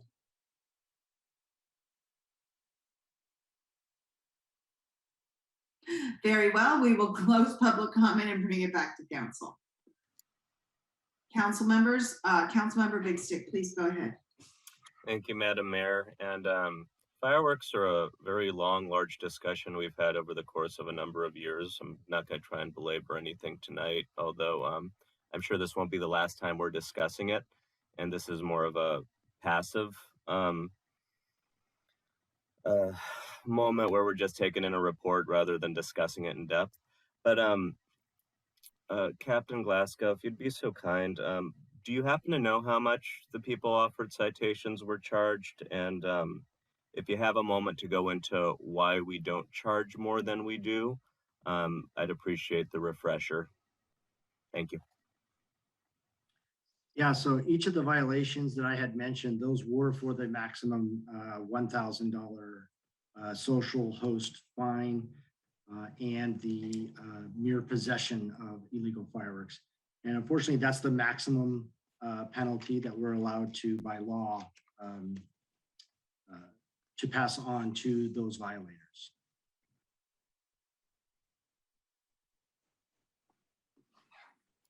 Thank you very much. Okay, council members, anything further on this? Councilmember O'Neill? Having served as the council liaison for the last two fireworks task forces, I'd like to bring up part of the issue is the fact that the police basically have to see the person lighting it in order to do anything about it. And the people that are doing the illegals have a guy with a cell phone at a corner. When they see the police car, they phone their perpetrators and they hide. Okay, they do it from the backyard of a house or whatever. And so we change our ordinance so that to the social host method, so that if they can, the owner of the property or the tenant, and I believe the tenant also is held responsible for that. So we have done everything we can, and you know, when two or three are you know, happening at one time, we don't have enough staff because we don't know where they are, and to bash the city council and city staff that they're not doing enough, I think is mean-spirited and Trump-like. Okay, and I think we have done everything we can to try to stop this. We have voted to put it up to a vote. Okay, and I believe we're putting it on the ballot in November next year, November 22. So, and because the nonprofits do have, you know, raise over $100,000 that are critical to their, I was talking to someone that, you know, one of the youth groups here, they raised $25,000 out of a $35,000 budget from the fireworks. And I think that that's something that we need to look at and explore if we want to try to outlaw the fireworks. But this council and this city and the city staff, public works, police and fire have been very supportive of trying to nail the perpetrators of this. And I think to just bash that the city doesn't listening or doesn't care is just unnecessary bashing and negativity from individuals. Councilmember Vaterlas. I went to a League of California Cities meeting on fireworks, and every city had the exact same issues. They had the exact same problems. Most of the cities could only charge $1,000 like we can. And that's it. And the fireworks that people object to are illegal. They've been illegal. They'll always be illegal. And they're illegal. We don't want illegal fireworks. No one wants illegal fireworks. So they will continue to be illegal. Thank you. Thanks. Oh, Mayor Pro Tem, were you raising your hand? No, I don't really have any other comments. Thank you for the report, Captain Glasgow. I appreciate you, and we're gonna put it on the ballot, and so we'll see what happens. Thank you. I would like to mention that the last time, twice it's been on the ballot, and the citizens of Pacifica have voted over 60% that they want the fireworks. That is the reason we have listened to the majority at the last election, and it was 60%. Now we are having another election, and we will listen to the majority of that election. All right. Thanks, council members. Thank you, Captain Glasgow. Moving on to item 10. which are memoranda of understanding with Teamsters 856 miscellaneous. Am I on? 9? We're on 9. Item 9. That was a good try. Sorry. Item 9. Update the reopening city council meetings and other public meetings of city committees, commissions for in-person attendance. The recommended action is to receive the update regarding the considerations for evaluation of safe return to in-person public meetings, adjustments due to COVID-19 impact, and we are to provide direction on continuation of remote meetings or return to in-person meetings. Our report will be from City Manager Kevin Woodhouse and City Clerk Sarah Coffey. Thank you, Mayor Beckmeyer and council members. I'm just going to make very brief intro comments and then turn it over to City Clerk Coffey to really kind of summarize quickly the background and get to the few questions that we want to get direction from the council on about this important topic of returning to in-person meetings. It's been a long time in COVID, and we're still now with the Delta variant under mask orders, and that's one of the main issues about in-person meetings. Everybody would need to be wearing a mask for the entirety of the 5, 6 or so hour-long council meetings that we have.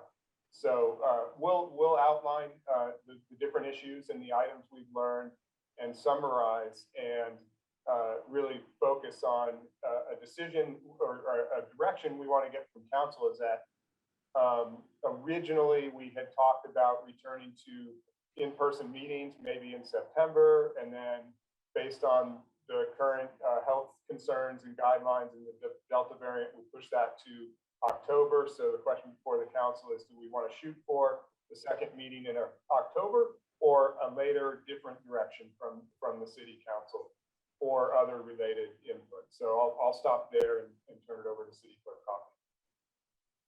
Thank you. Thank you, City Manager Woodhouse, and good evening, Mayor and council members. Picking up where City Manager left off and provided some background. There's more detailed background in the staff report, but I just wanted to fill you in on some occurrences that have happened since City Council last discussed this topic in March of 2021.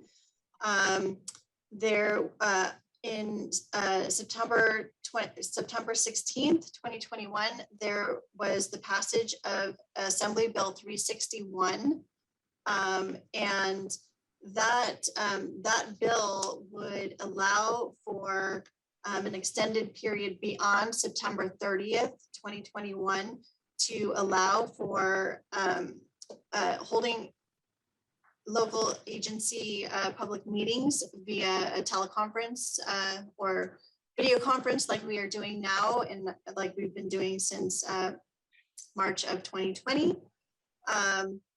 The Assembly Bill 361 would necessitate within 30 days of holding the remote meeting, the council to pass a resolution making findings that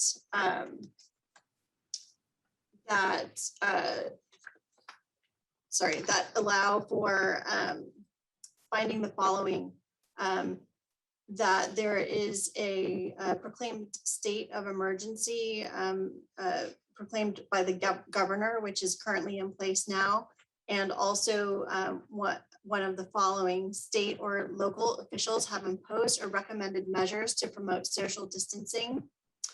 The meeting is being held for recommended measures to promote, is being held for purposes determining by a majority vote whether, as a result of the emergency, the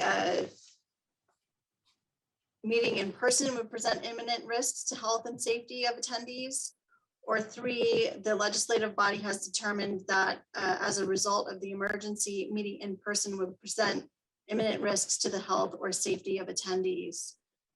So the governor's state of emergency that was found on March 4th, 2020 is still in effect.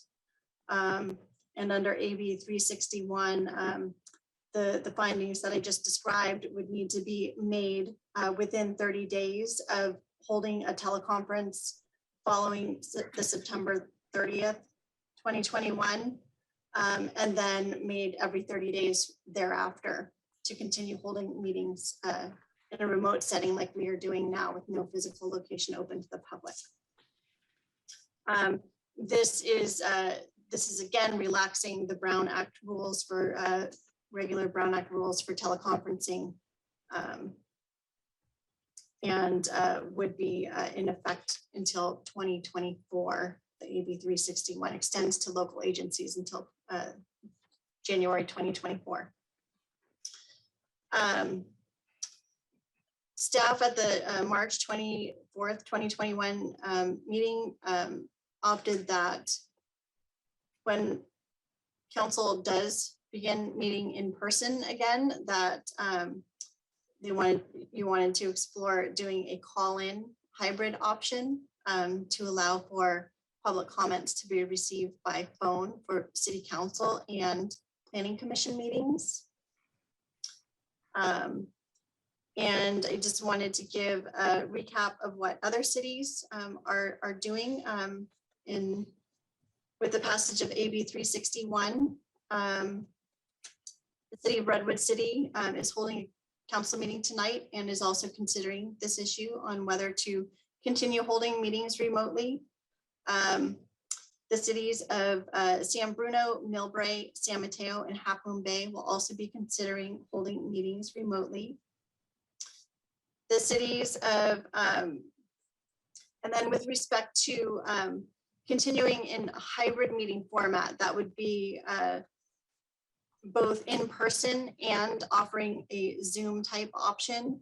The cities of San Bruno and San Carlos have indicated that they do not plan on moving to a hybrid meeting format, that they would either be meeting completely in person or completely remotely. The city of Millbrae has indicated that they would need city council direction regarding an equipment upgrade at their council chambers in order to consider a hybrid type meeting format. The town of Woodside began a hybrid type meeting format, in person plus Zoom with their September 14th meeting. And the city of Foster City has also been conducting recently hybrid meetings in person and by Zoom. What staff is looking for from council direction with respect to City of Pacifica and holding in-person meetings. And if I can have Mr. Montemayor share the slide with a summary of the direction that we're seeking.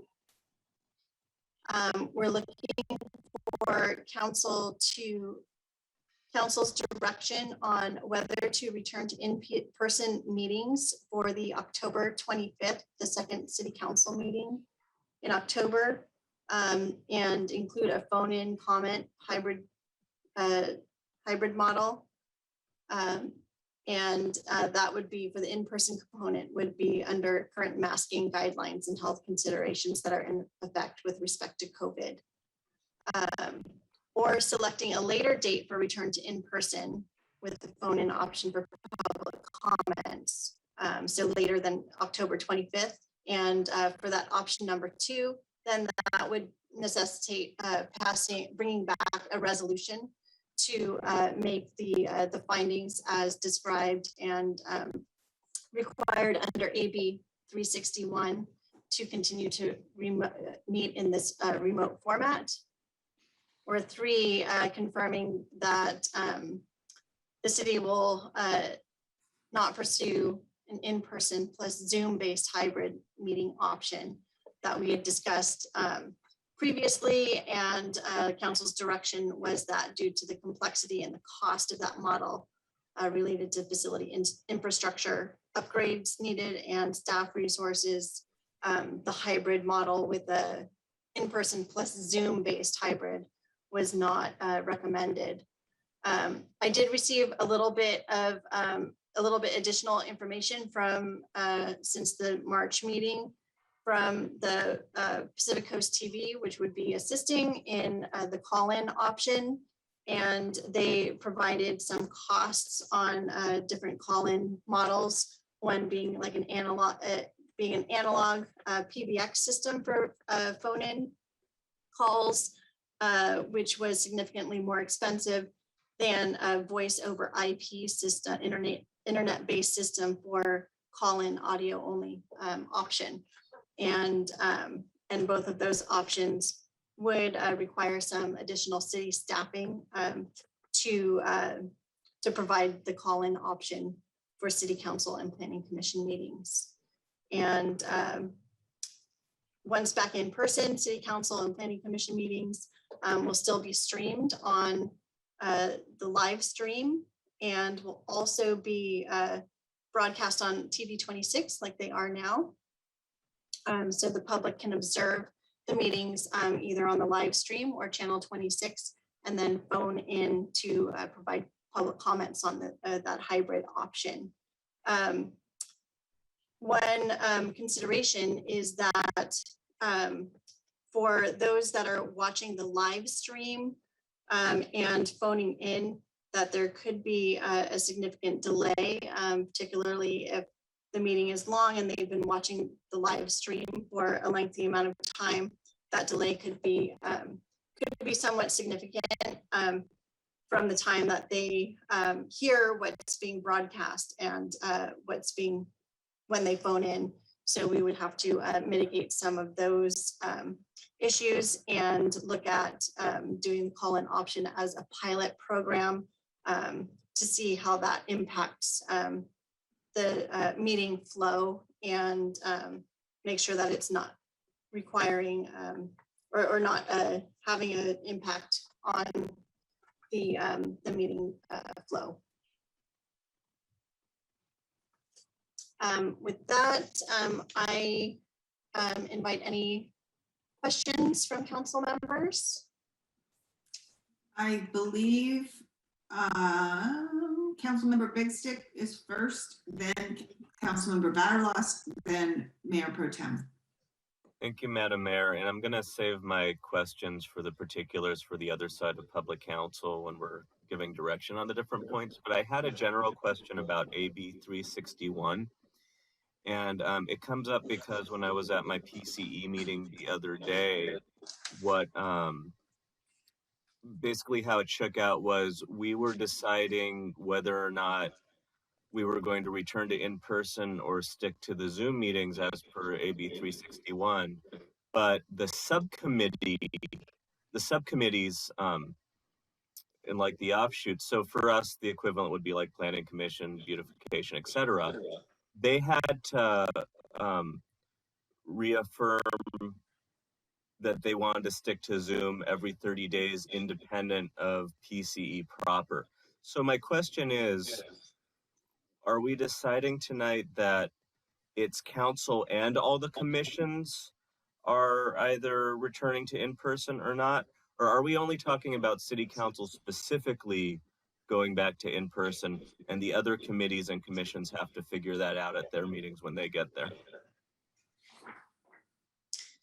So that can be discussed by council and their preference, but what is being outlined tonight is under the assumption that the other city committees and commissions would follow the suit of council meetings, so that if and when council returns to in-person, other city committees and commissions would do so as well.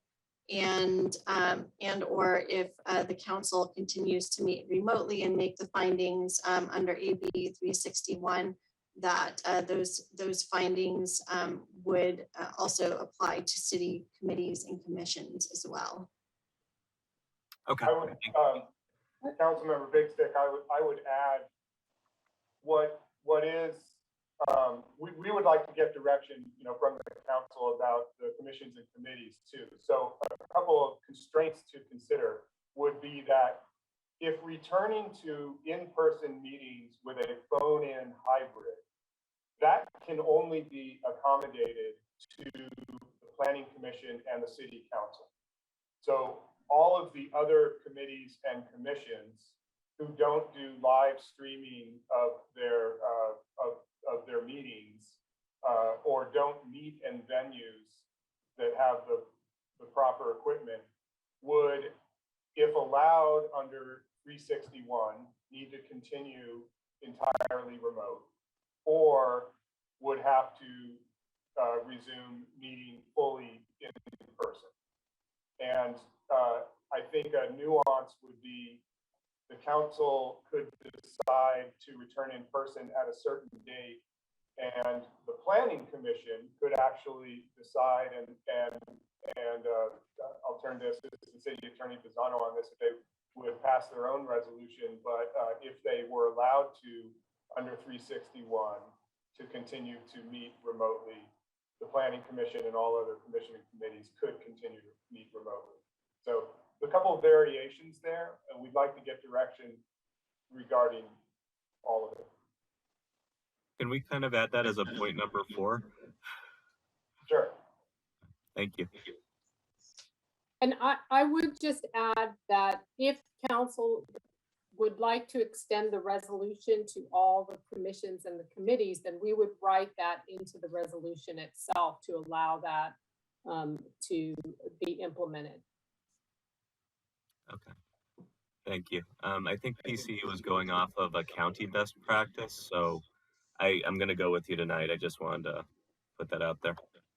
There is a little bit of ambiguity in the language itself of AB 361. It talks about legislative bodies, which is a defined term under the Brown Act, but the reality is that we believe you could interpret it to apply, to have the finding be made by the council, which would apply to all of the committees and commissions. But it could also be, we believe each commission could also make its own decision if that's what council directs as well. Thank you. Councilmember Vaterlos?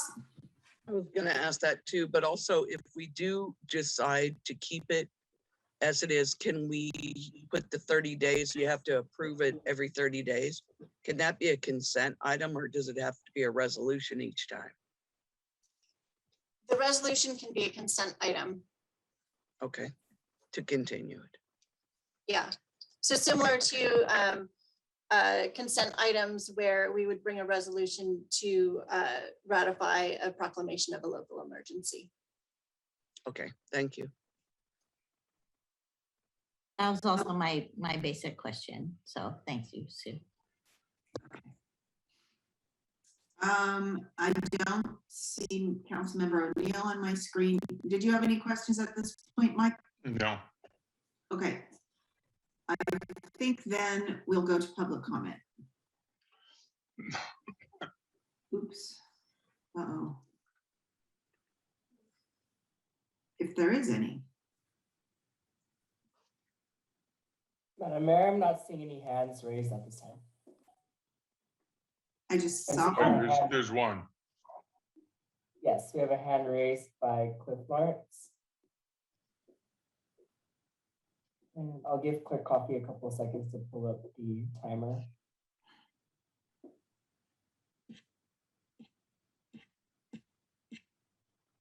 She looks kind of frozen. Go ahead and screen share mine, Sarah, if you can hear me. May have lost Clerk Coffee.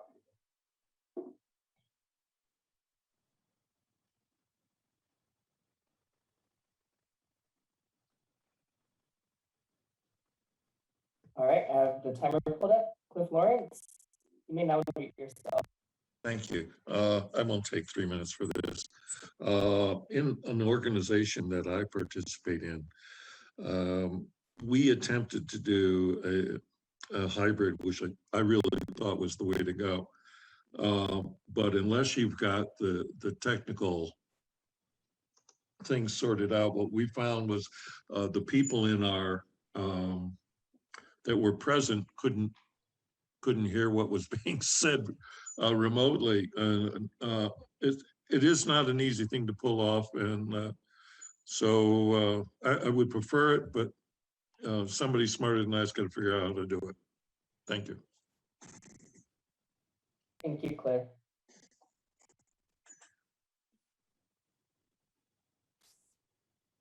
All right, I don't see any other hands, so we'll bring it back to council and close public comment.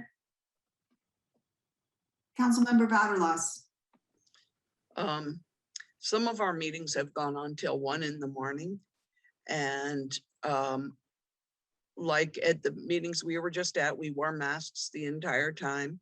But I think it's difficult when you're trying to speak and have people hear what you're saying to speak through a mask and sit in a mask for 6 or 7 hours. So at this time, my preference would be to keep it on Zoom, even though I like seeing all of you in person. Councilmember Big Stick. It was also rather reassuring to know that absolutely everybody in that building with us either was vaccinated or had thoroughly shown a proof of negative testing. So, you know, if we could have that requirement, I'd feel a heck of a lot safer for myself, but also for my community, whom I'm not sure whether or not they're vaccinated and are offering themselves up to exposure. So that's a big concern of mine. Mayor Pro Tem. Yeah, that's also a big concern of mine as well. And I also don't feel comfortable making decisions for our committees and commissions without hearing from them. You know, this is a very personal situation that we're in, you know, and everybody feels a lot differently about it. And so I think we really need to talk to everyone and to get comfort levels. And yeah, this is not just a regular, oh, we're just going to go back how it was before, because life isn't how it was before and it still isn't. So I prefer to stay virtual for now and go with the 30-day revisit. Councilmember O'Neill, did you have anything to add? I kind of enjoy the public meetings. I think it's, you know, things just flow better. Maybe if we all got face shields instead of masks, that might be better. However, I do have concerns that we would be October 25th. It's like the start of flu season. You know what I mean? Just regular cold and flu and everything else season. So I don't know, you know, if I'd really want to start it right now. The question in regards to the phone in one, would it be that people just keep getting a busy signal, or does voice over protocol have the ability to say, you know, your caller number 1500 in a queue, you know, waiting to talk to council, like you do when you call customer service? Yeah, for the phone in options, either the PBX system or the voice over IP system, the callers would enter into a queue rather than getting a busy signal, and then city staff would manage the queue.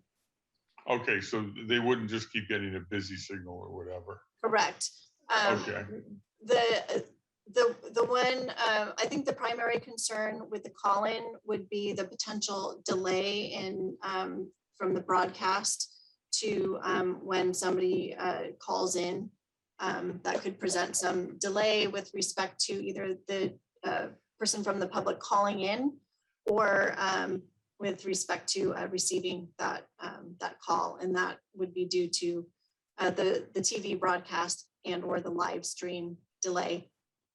So that would be just like if you listen to a call-in radio show, you can't have your radio on in the background. You have that would be the delay, right?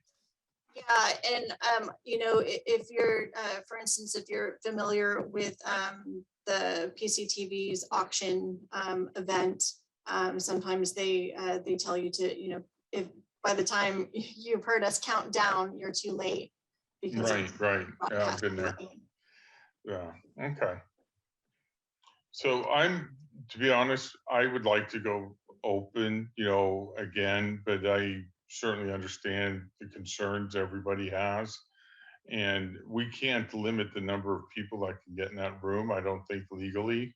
I asked Michelle that once, and Michelle said, other than for the fire code, you can't limit the number of people there to try to maintain some spacing.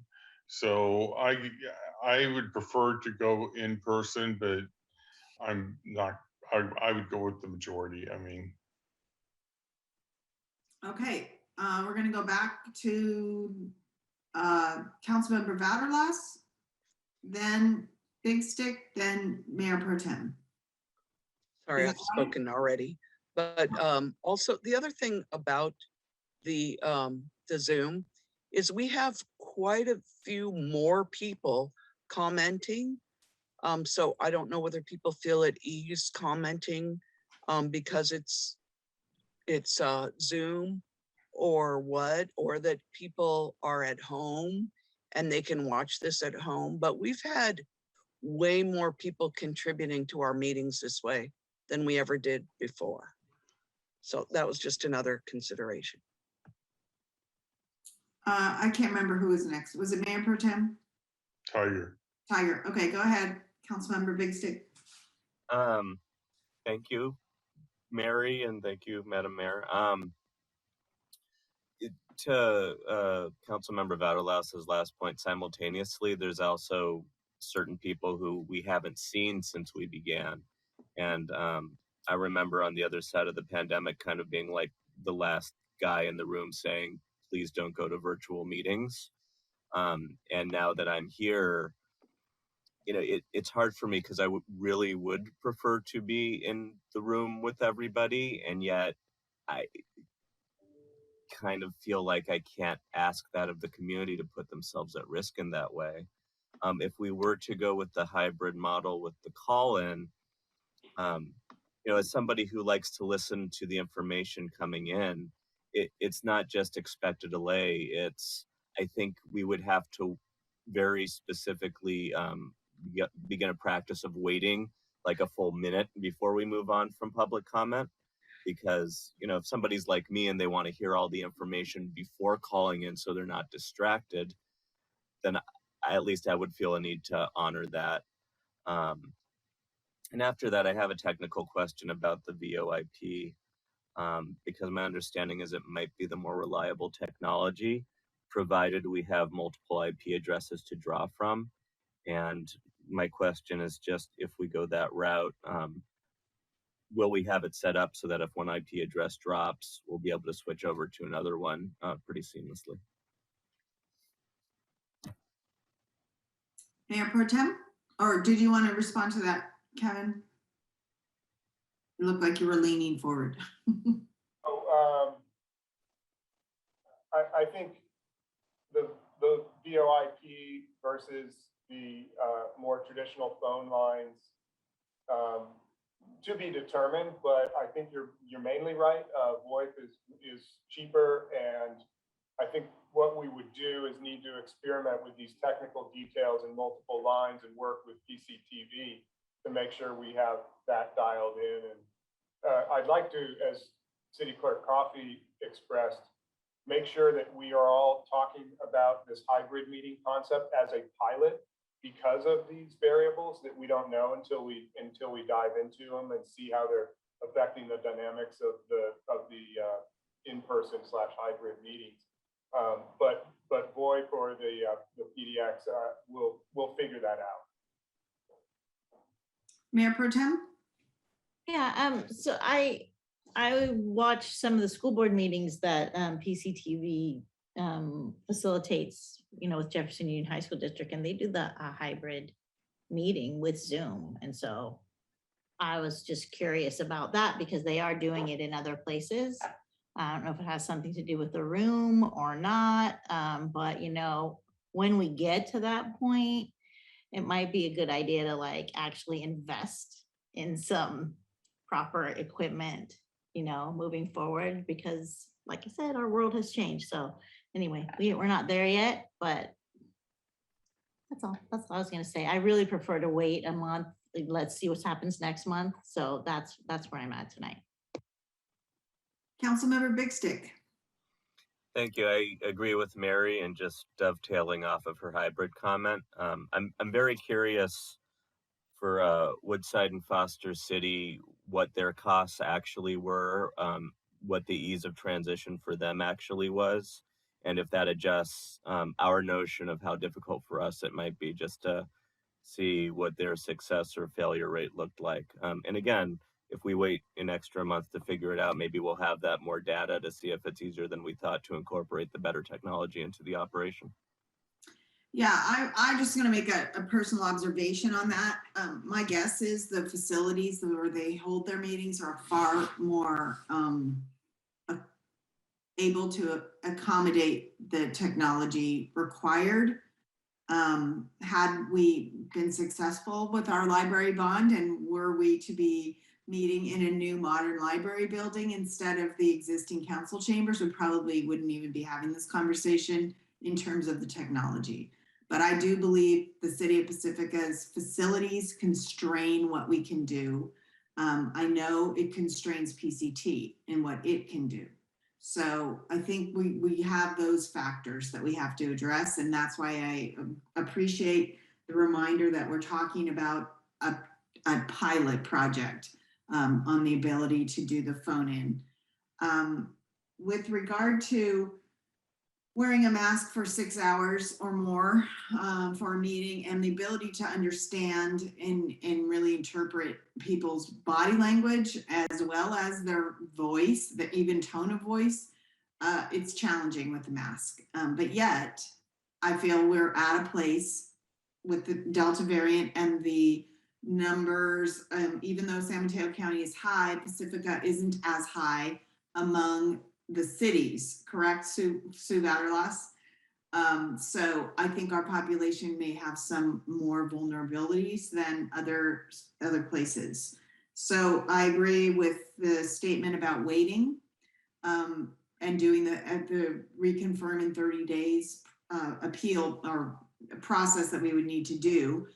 But I would like to add, please, a request that an agenda item is added, if we have the ability to do that, to all of the council committee and commission agendas that are coming up, for them to discuss this item, and that information to be brought back to council through staff report is fine, or whatever means. But I agree with Mayor Pro Tem. I think we need to hear from our folks who are volunteering their time and putting themselves on the line as well.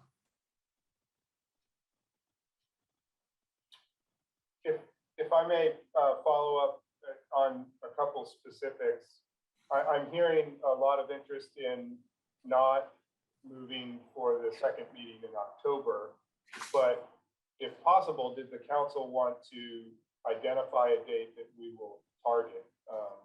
The second meeting in November, and in December, we only have one meeting, one regular council meeting scheduled.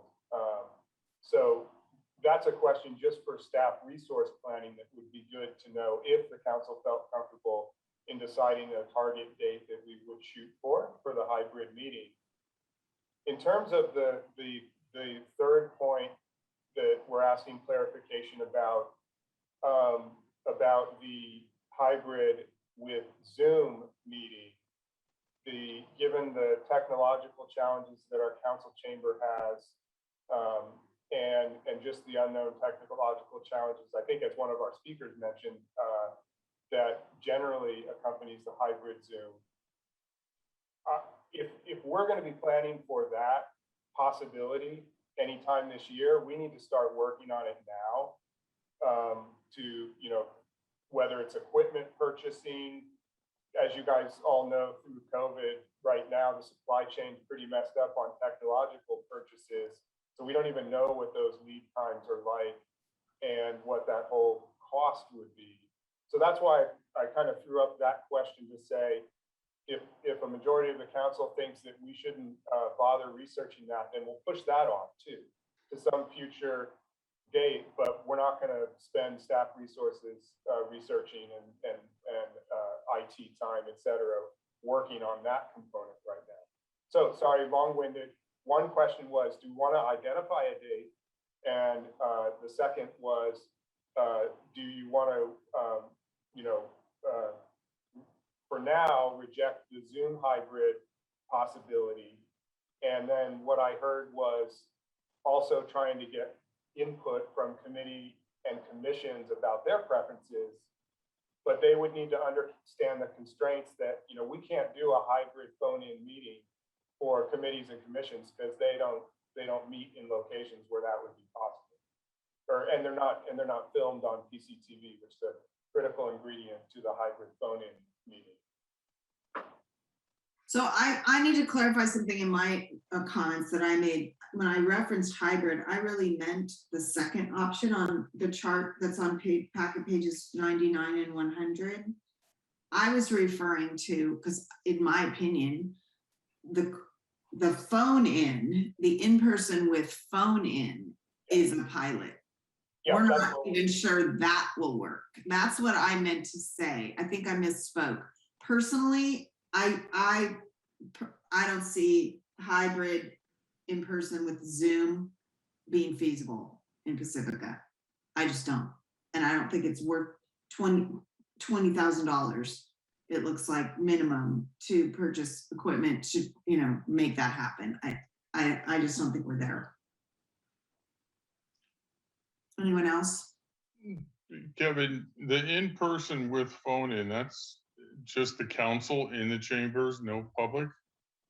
No, that's everyone or anyone who wants to attend, so public. And I think all the council members would need to be in person and staff, and any members of the public could be in person, or a member of the public could phone in and make public comment on any of the items. Well, I'd like to propose maybe we see about the first meeting in January, because then you're over winter, the worst of the flu season, and if we need to, we revisit it the second meeting in November. Just because the December meeting is usually kind of a little lighthearted meeting. I agree. I agree, January. Sounds good. I agree. So does that give you what you need, city manager? So don't look into buying the equipment yet because we don't know. I mean, it could be all clear in January and everyone could be fine and no masks and right. Yeah, so we're going to target the beginning of January for the in-person hybrid, and we'll of course monitor everything as we move along, and if we need to discuss it again in November or whatever we can. But for now, we'll be looking at January, and we will, you know, of course, provide this information to all the commissions and committees and get any comments appropriate, and if we need to bring back an item for further discussion, you know, at the first December meeting or whatever, if anything has changed. And we'll also see how other cities are doing with their models and what their decisions. Yeah, that would be helpful. I'd like to hear that too, if we could get that in the staff report. Even if we don't have an agenda item, it would be useful to me to hear what other cities are doing. All right, we're done with this item. Everyone has what they need on staff. Then I'm going to suggest that we take a 5-minute break until 10:55 before taking up items 10 and 11. Sue. Oh, but we have to vote. We do have to vote to extend the meeting. Okay, then I would like to have a motion, please, that includes a 5-minute break for extending the meeting. I move that we extend the meeting to 11:30. Think that's enough? Should we do a 3-minute break instead of 5? No, 5. Okay. Mary. Okay. Is the motion with somebody? Second. The motion is to extend the meeting to 11:30 p.m. Moved by Butterloff, seconded by O'Neill. Councilmember Big Stick. Yes. Councilmember Butterloff. Yes. Councilmember O'Neill. Yes. Mayor Pro Tem Beer. Yes. Mayor Beckmeyer. Yes. And that passes 5-0. All right, we'll be back in 5 minutes.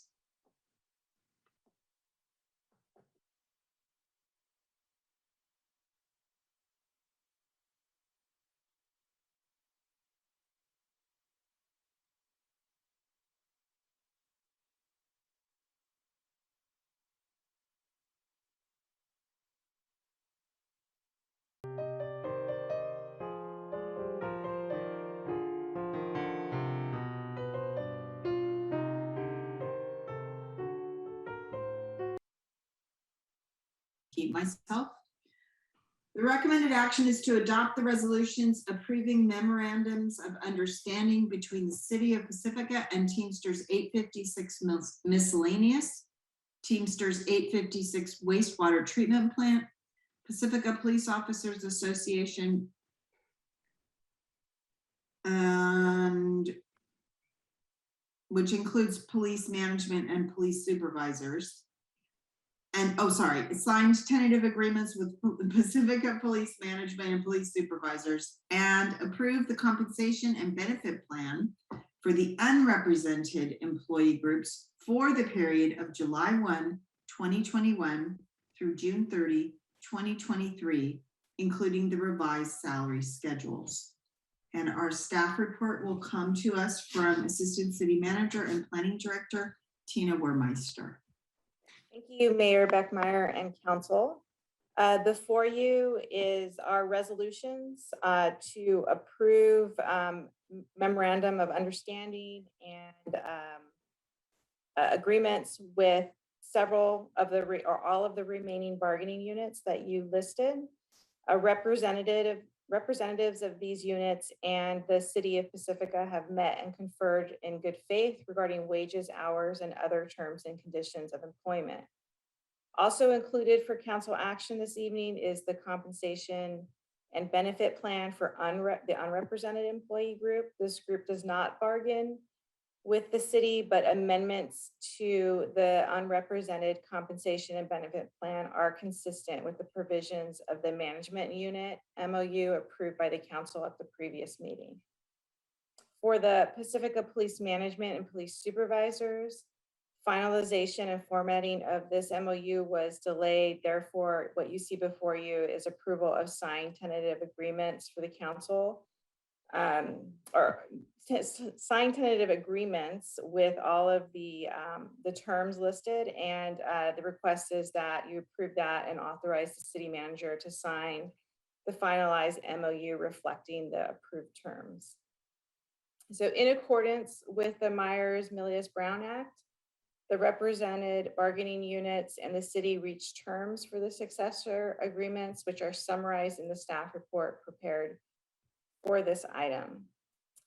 Costs associated with all groups combined 2-year agreements, so not only the agreements that are before you this evening, but also the 3 that you previously approved, are estimated to cost approximately $1.83 million over the 2 years. And by fiscal year, that's $823,000 in the current year and $1.01 million in the next fiscal year, 22-23. And these the current fiscal year impacts will be discussed in the next agenda item. So the recommended action, just to repeat that, is to adopt the resolutions approving the memorandums of understanding between the City of Pacifica and the various bargaining units as stated in the staff report, approve the signed tentative agreement with the Pacifica Police Management and Police Supervisors, and authorize the city manager to sign the finalized MOU reflecting the approved terms, and approve the compensation and benefit plan for the unrepresented employee group for the period of July 1, 2021 through June 30th, 2023. And that's including the revised salary schedules. I'm happy to answer any questions that you might have.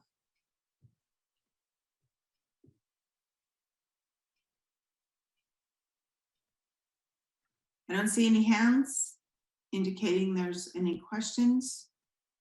Nope.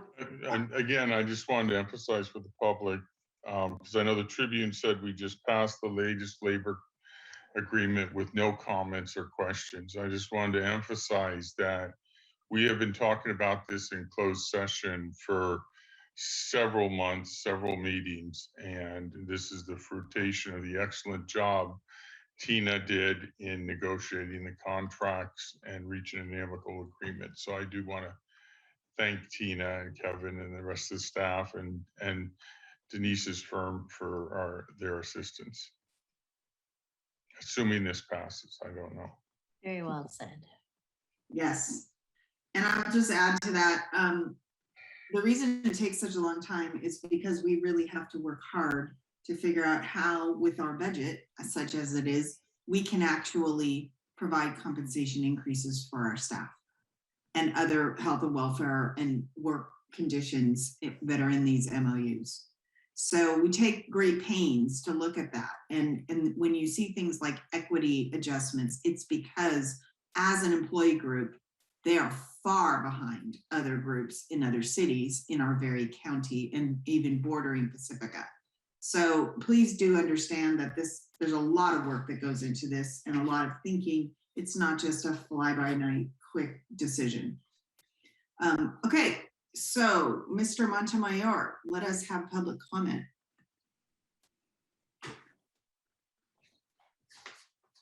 Beckmeyer, I'm not seeing any hands raised at the moment. All right, then we'll close public comment, come back to council, and I'm ready for a motion. If I may, I move we adopt the resolution approving the memorandums of understanding between the City of Pacifica and Teamsters 856 Miscellaneous, Teamsters 856 Wastewater Treatment Plant, Pacifica Police Officers Association, signed tentative agreements with the Pacifica Police Management and Police Supervisors, and approve the compensation and benefit plan for the unrepresented employee group for the period of July 1st, 2021 through June 30th, 2023, including the revised salary schedules. Second. And with the motion by Councilmember Big Stick and seconded by Butterlos, I'll start with the roll call vote with Councilmember Big Stick. Yes. Councilmember Butterlos. Yes. Councilmember O'Neill. Yes. Mayor Pro Tem Beer. Yes. Mayor Beckmeyer. Yes. That item passes unanimously. Okay, thank you very much. Item 11. Budget amendment to fiscal year 2021-22 budget following approval of the MOUs with all bargaining groups. And our recommended action is to adopt the resolution authorizing the amendment to the fiscal year 2021-22 budget. Presentation will be made, it looks like, by Chief Financial Sustainability Officer Yulia Carter, with Assistant City Manager and Planning Director Tina Wermeister and City Manager Kevin Woodhouse standing by. Please go ahead, Ms. Carter. Absolutely. In the essence of time, I'll try to be very brief, but I do want our city clerk to pull up the presentation. And while she's doing that, the item before you tonight is the fiscal year 21-22 budget amendment following the MOU approvals that Tina just presented in the previous item. And yeah, we can go to the next slide. So the staff recommendation before you is to adopt the resolution to amend the fiscal year 21-22 annual operating and capital budget to include the cost related to the new memorandum of understanding and corresponding service reductions, as we will go over them a little bit later. So next slide. This slide was pretty much covered by the assistant city manager. All contracts were expired at the end of the last fiscal year. We completed the good faith negotiations and all the new agreements are now in effect as of July 1, 2021. So Tina also outlined the cost for the 2-year agreement. So you can see it right here in the table. So year 1 and year 2, the budget amendment that is before you for approval is obviously covering the year 1 increase. And this budget will be split between general fund, wastewater fund, and this number also includes the additional allocation of ARPA to fund one-time 1% essential worker premium pay, which is a portion of the MOU provisions. Next slide. Now we can go a little bit deeper into how this cost is going to be broken up between the funds, and you can see how it's divided between the general fund and wastewater fund, and the reason for that is because some of the positions are funded in general fund and some of them are funded in wastewater fund. And both of these funds will have corresponding portion of the ARPA allocation also split between the two. Next slide. Now let's take a little bit closer look at the general fund. Again, the adopted budget did not include any assumptions related to the outcomes of the labor negotiations. Yet, in anticipation of this cost, all department directors identified the service level reductions to the budgets in the amount of 1 to 2% of operating budget. And these reductions were to offset the potential labor-related increases. Again, these reductions were not included in the budget, but we committed to present these options together with the budget amendment, which is what we're doing tonight. Now, as we know, all this, the exact fiscal impact of this new agreement, we refined the proposed reductions as summarized in this table before you. And over the next slides, we will go into breakdown of the proposed budget reduction by each department in the same order, in the same categories as listed here. So we can go to the next slide. The first category is general government. This includes city administration, finance, and economic development, as well as HR and IT departments. And the first item here, you can see reduction of 10,000 to extend the computer replacement cycle from 4 to 5 years. So less hardware would have to be purchased every year, and any unscheduled computer replacements would have to be funded by some salaries, savings, I'm sorry, in the requesting departments. The second reduction in IT is related to the consulting services budget, again, to reduce reliance on consultants, utilize in-house staff where possible. The next one is to reduce the budget allocation from 50 to 30,000 in the city manager's budget. This budget is for unanticipated needs that may come up during the year. And of course, if there are any unforeseen expenditures come up, they may require a separate budget amendment, which we intend to do at the mid-year budget review. So we will revisit this budget at that time. Similar to IT, we are reducing HR consultant services budget by a little bit, just 7,000. Again, anticipating or hoping that no emergencies will come up.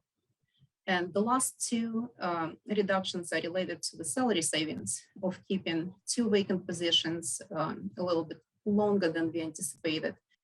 These positions are limited term economic development, sustainability management analyst, and the financial analyst. Next slide. The next section is public safety. Again, we are counting on salary savings in police department. We plan to keep 1 vacant police officer position open for the whole full year now. That's additional 6 months to what was already included in the budget. And the second vacant position is we are planning to keep it open until January 2022. The fire department's share of the cuts will come from reduction in ongoing equipment replacement. Again, this means that any significant equipment needs would have to be delayed to the next fiscal year, unless, of course, it is an emergency, then we will deal with this separately, and it would require a separate budget amendment. Next slide. In planning and building department, the budget reduction accounts for some savings in scanning budget and reduction in professional contract category previously allocated for coastal hazard planning studies. Next slide. Public Works. Public Works Department recommends decreasing a portion of the tree maintenance and removal budget. And I want to note again that there are sufficient funds left in this account for any emergency situations that may pose any threat to public safety. So we are not depleting this budget completely. And again, if any additional needs arise, we will bring it to council separately. And the second reduction is again related to personnel cost reduction for currently vacant part-time maintenance assistants to deal with overflow maintenance work. The next slide is last but not least, PBNR reductions. Again, includes delay in filling the vacant recreation manager position until January, eliminating winter play activity guide, and potentially replacing it with the virtual catalog online. The next reduction is already realized in the budget savings. That's related to transportation for field trips that were canceled in the summer month due to COVID. And also good news to report in the last item, we recommend reduction in janitorial services for post-COVID clean practices. We just recently got notified about recent award of a new COVID grant from the county that will help offset these expenses. So we're pretty comfortable reducing the expenses now, but we will amend the revenue budget at mid-year once we actually receive the grant. And to summarize all the reductions that I just went over, I want to mention that we do recognize that we, well, some of these reductions may not be sustainable long term.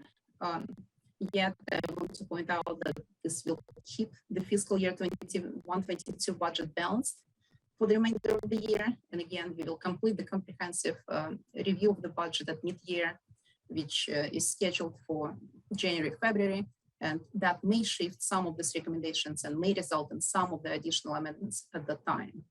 The next slide. So very quickly, let's take a look at the revised ARPA allocation. You may remember the slide from the budget adoption. The only changes that we made here are listed right here in the red font. And again, those changes are related to allocation of 1% one-time premium pay for new MOU agreements. And as you can see it here, the cost is split between the general fund and the wastewater fund.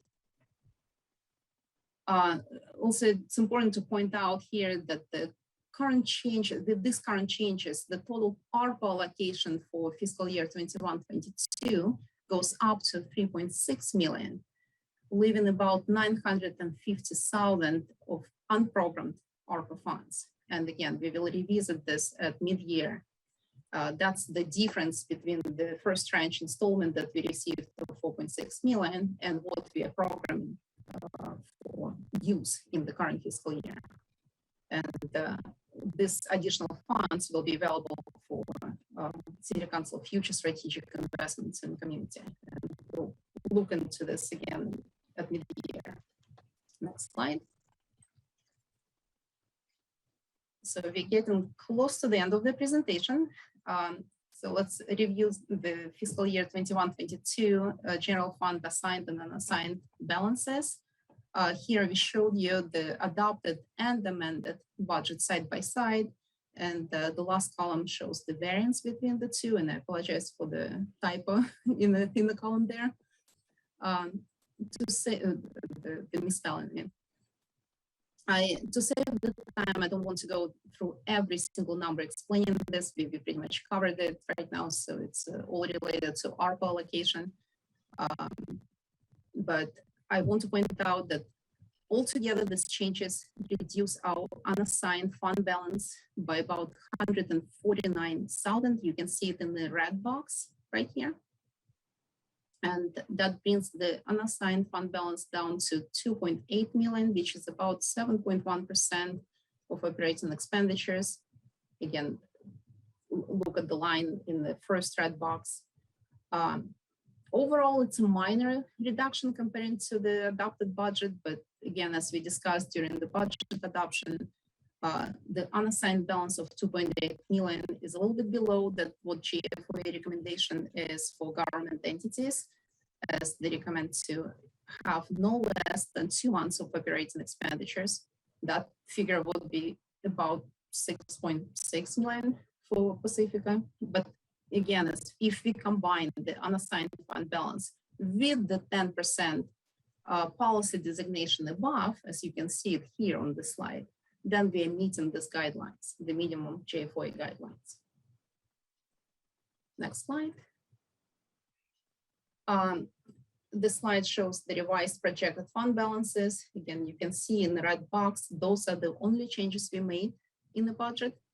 And we already discussed the general fund budget changes and wastewater.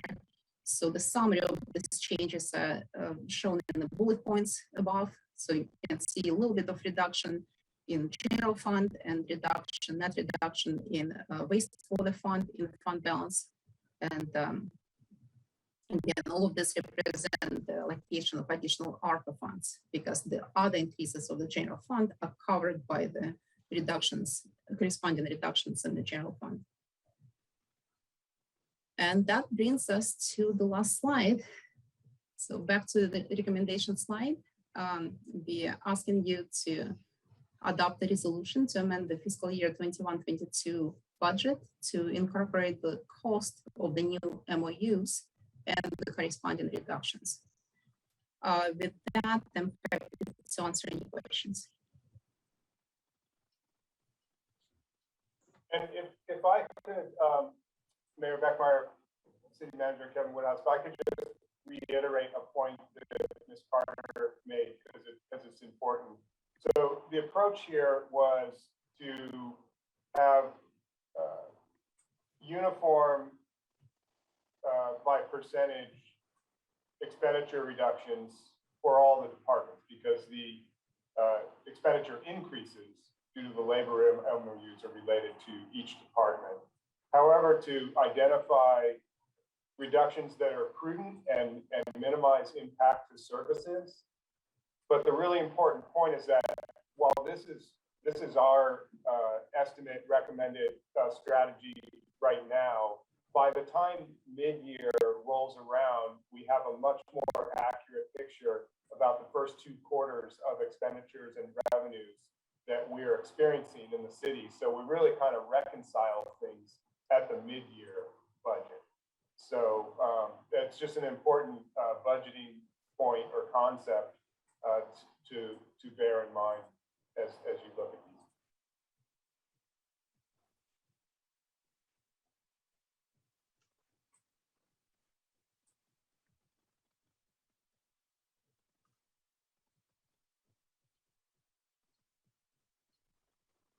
Sue, you're muted. Thank you, Sue. I'm looking for clarifying questions. Usually, you know what, I get a message if it tells me I'm muted, but when the thing is on, it seems like it doesn't work, the screen. Anyway, clarifying questions or anything from council before we go to public comment? Councilmember Big Stick? I had a very brief typo that I found on the resolution itself, which I can specify on the other side of public comment if you'd like. Okay. So I'm assuming that all the departments weigh in on these reductions prior to them being brought to us. Is that correct? Yes, we've been working with each individual department head. Okay. Thank you. Yeah, I have to admit, I was a little upset to see all that money come out of the tree fund. Ew. Yeah, like, is there anything we can? I have a concern about Public Works. And I've been reassured that we have ample money in the tree fund for what we can handle work-wise operationally for the remainder of this year. Yeah, and I can speak to that, and Director Peterson may be on the line as well if you'd like her to elaborate more. Well, there she is. So why don't I just turn it over to her? Sure, thank you. And good evening, Mayor Pro Tem, council members, Lisa Peterson, Director of Public Works. So just to remind the council, we came to council last June, I think it was mid-June, and council approved an agreement with Davie tree group in order to do some pruning and removals for the city. And this was actually the city from the 2021 budget. So we were, you know, a little bit behind in getting that contract out. So that contract went out in June, and we're just getting it in place right now. So we're still in the process of using the money from 2021, and then we still will have ample funds in our 21-22 budget in order to cover anything additional that comes up. And as it was stated in the council report, I mean, the money that we currently have that we're moving forward with is going to be taking care of, you know, those high priority removals, things that, you know, are concerning that we want to get on right away. And then we do additionally have some money still in our 21-22 budget that will help us get to the other things that are maybe not as high of a priority. So we're hoping also to move that forward probably next year in winter or spring of 2022. Thank you for that clarification. I don't want to get into deliberation any more than we already have without going to public comment. So we will take it up again after public comment. Thank you. Mr. Montemayor? Yes, Mayor Beckmeyer, we have one hand raised by Cindy Abbott. And I'll go ahead and pull up the timer.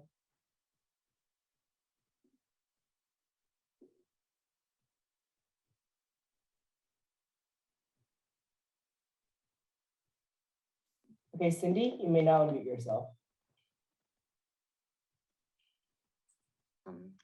Hello, everyone. Good evening, almost morning.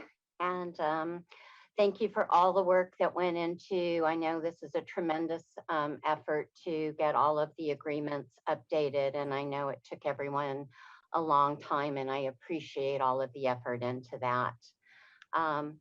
I too, though, am very concerned after years of working with trees and seeing what's going on in our community that to take that amount of money, $30,000 out of the tree budget, I think is a huge mistake. We have aging trees that need a lot of work on them. And particularly if we're using an outside contractor versus our own staff, I think that there's a lot of ways that money can be very wisely spent. Particularly as we're heading into who knows what's going to happen this winter, but pruning and maintenance of our urban forest is really critical. And I hope that that $30,000 remains in the budget and is well spent to maintain our heritage trees and a lot of other things out here in the community. So please support Public Works and the trees in the community. Thank you.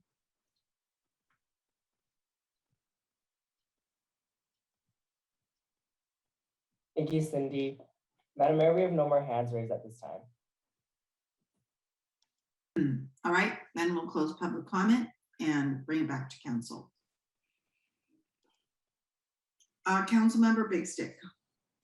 Thank you, Madam Mayor. On packet page 864, and it seems like my packet page numbers have been slightly different than the ones that Mayor Beckmeyer has been. So I'm not sure why that is, but anyway, it's the first page of 11A. It's the resolution itself. It's the very first line under now, therefore, the city council hereby resolves. And it was just this little typo, at least on my version. And it should read, as to the best of my understanding, the city council of the city of Pacifica. And that's the correction. And I just want to make sure that's there. Thank you. Thank you. Other comments or questions, council members? So speaking again to the issue of Public Works and the reduction in that department, my packet page number 867 has the chart that shows the general fund it has a header that says general fund. It has kind of a salmon colored bar and a green colored bar. And I'm noting, and I appreciate that the public works item was one of the lower reductions among the different departments in the city. And I do also understand and appreciate the work that went into having all of the departments submit budget reductions where needed to meet the city manager's requirement. With that said, I would like there to be a very robust look at this for mid-year. I'm speaking personally, obviously, but this is a very important point.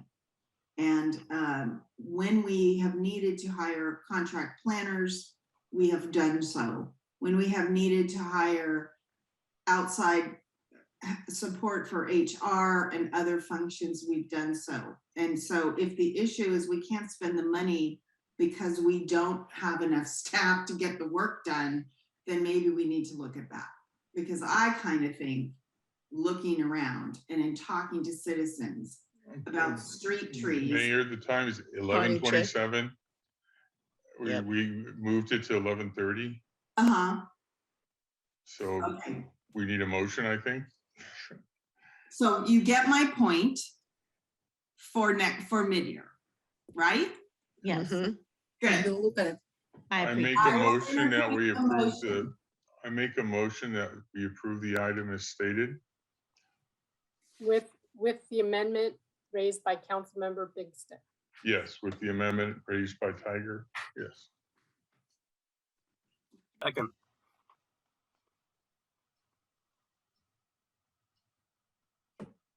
Got the motion by Councilmember O'Neill with the second by Councilmember Big Stick. Councilmember Big Stick. Yes. Councilmember Batterlos. Yes. Councilmember O'Neill. Yes. Mayor Pro Tem Beer. Yes. Mayor Beckmeyer. Yes. And item number 11 passes unanimously with the amendment by Councilmember Big Stick. And the meeting is adjourned at 11:28 p.m. Thank you. Night, everybody.